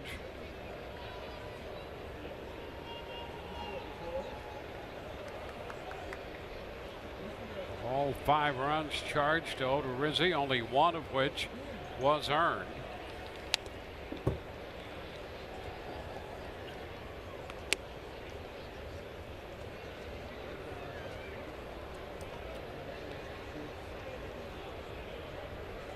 Like the Yankees still have more runs than they do hits in this game.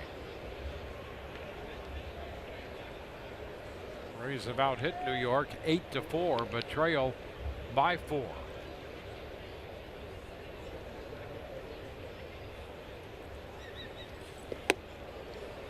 And that will take care of Austin.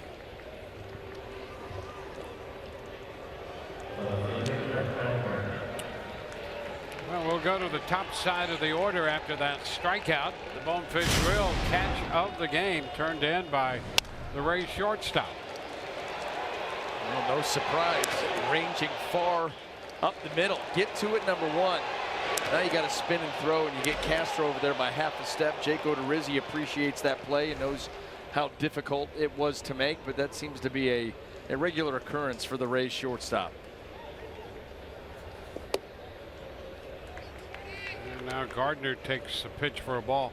Rays pitching with 10 strikeouts tonight. Yankee pitching has 12.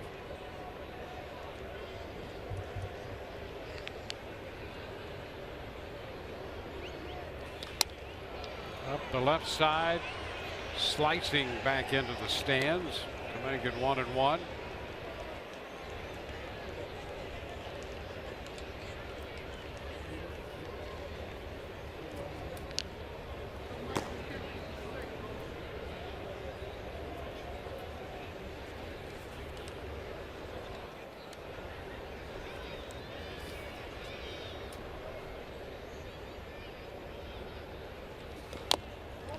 A tap foul. It's 1-2.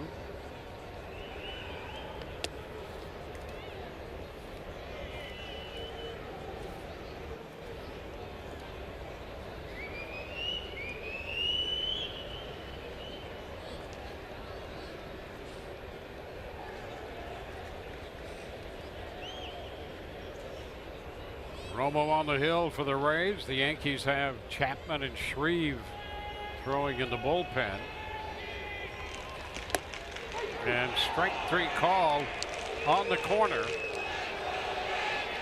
Gardner stands and looks it over and departs. So 11 strikeouts for Rays pitching. And with Sergio Romo, so often it's the breaking ball, and he's able to get Gardner right there with a pitch moving in the opposite direction. Brett Gardner didn't like it too much. A few things he hasn't liked in this ball game. Didn't like Danny Espinosa's setup at second base on the stolen base attempt. Didn't like that pitch. And now Judge takes a pitch wide. It's been one of those nights. Oh, I knew it was going to be one of those nights when I got into the booth and you were a little chappy tonight. Yeah, something got under your skin between landing last night and the ball game tonight. There's something rubbed you the wrong way because you had an edge to you. Oh, don't really me. Don't you dare really me, because you did. And those always make for better broadcasts, I think. But you were in no mood tonight. Had a little fun. Not happy with everything we've seen. Well, but it started earlier. It started around 4:30ish. 2-1. I like it. I like when you have that edge. The big city can give you an edge. Yes, it can. Yep. Yes, it can. We'll have to tell that. We get back settled in, you know, in a week or so. We'll give our hotel stories here in New York. Yeah. 3-1. Yeah. Amazing. One can be transported beyond the boundaries of the U.S. sometimes. I think we have been. Good tease. 3-1 now. It has been interesting.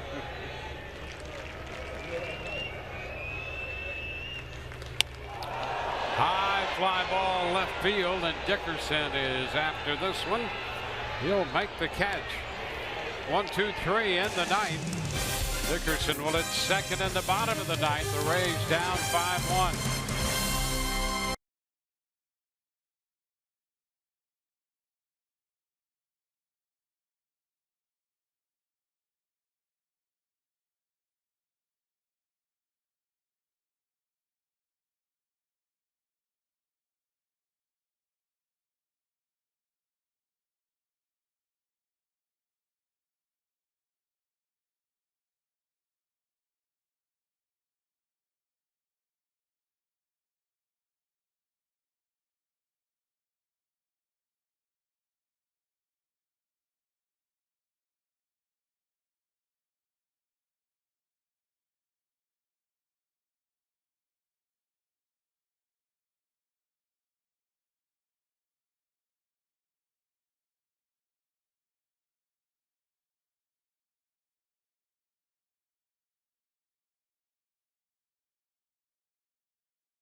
the bottom of the ninth inning. You're looking at Aroldis Chapman there. Coming up on Rays Live, the postgame presented by WB Mason. Alex Cordry and Orestes Estrada will be along. Zero in on that fourth inning. Turned out to be big for the Yankees. Nightmarish for the Rays. We'll hear the Kevin Cash manager's press conference and sound from the clubhouse.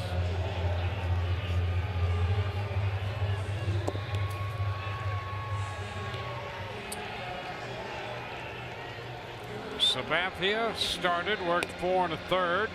Robertson 2 2/3.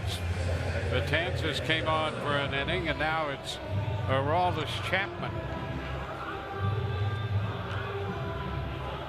Not a save situation, but every game very meaningful for a lot of teams here at the end. So you'll use your closer in situations like this, as he's on for the 45th time, just 17 out of 21 in that save department. That ERA approaching 4.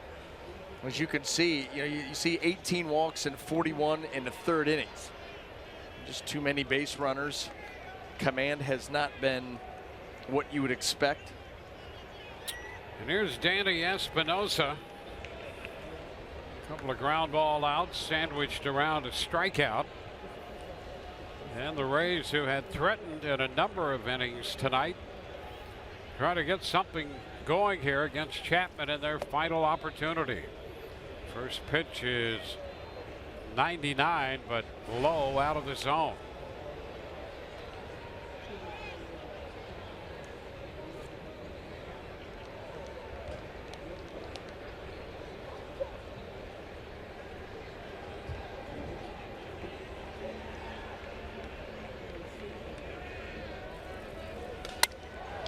Skied back into center.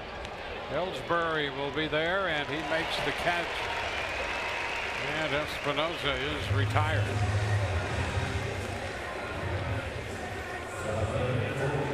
One gone, and now Corey Dickerson.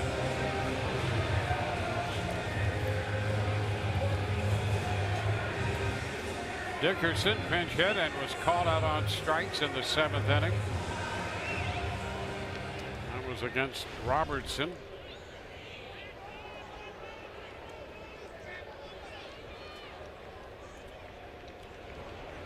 Dickerson hitting .280 and in against the left-hander.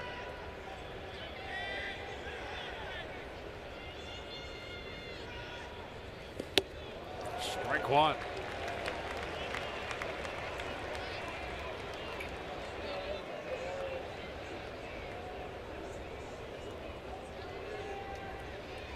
Rays scored their run back in the 2nd on a due to leadoff walk and a 2-out triple by Echeverría.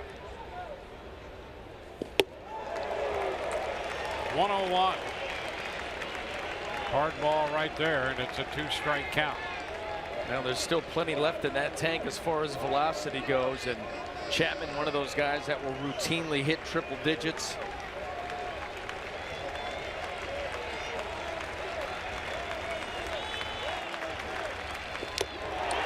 Dickerson, a foul ball right at the feet of Sanchez, so he's still alive. How about that registering at 102? That starts you off 99 and just go up. Come on.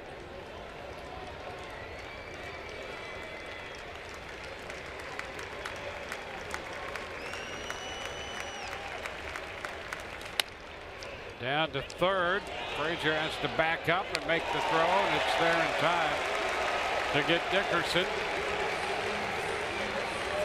The Rays, who've out-hit the Yankees 8-4, now find themselves trailing 5-1 down to their last out.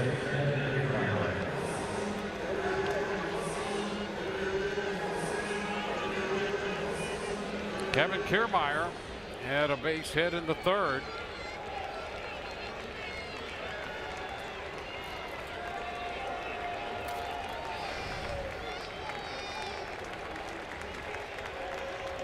For 4.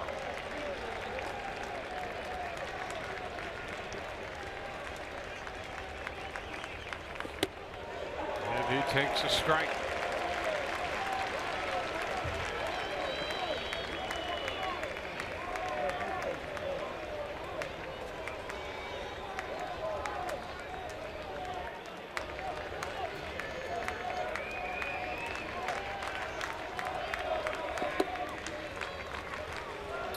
1.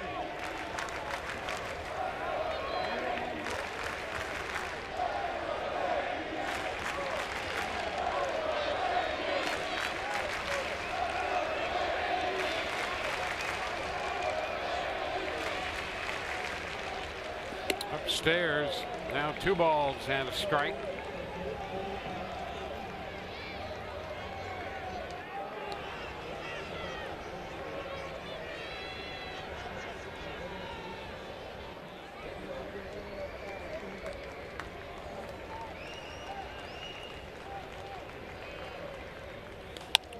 This one popped into shallow left. Gardner coming in, and he's going to make the catch to end this one.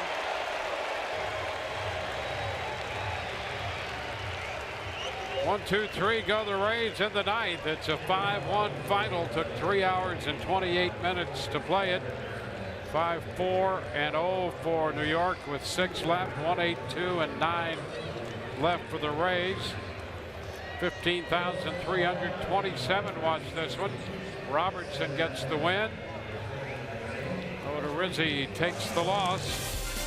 And the Yankees take the first game of this 3-game series 5-1. For Brian Anderson, Dwayne Stats. Hope you've enjoyed the telecast. If not the outcome, Rays Live, the postgame presented by WB Mason is next.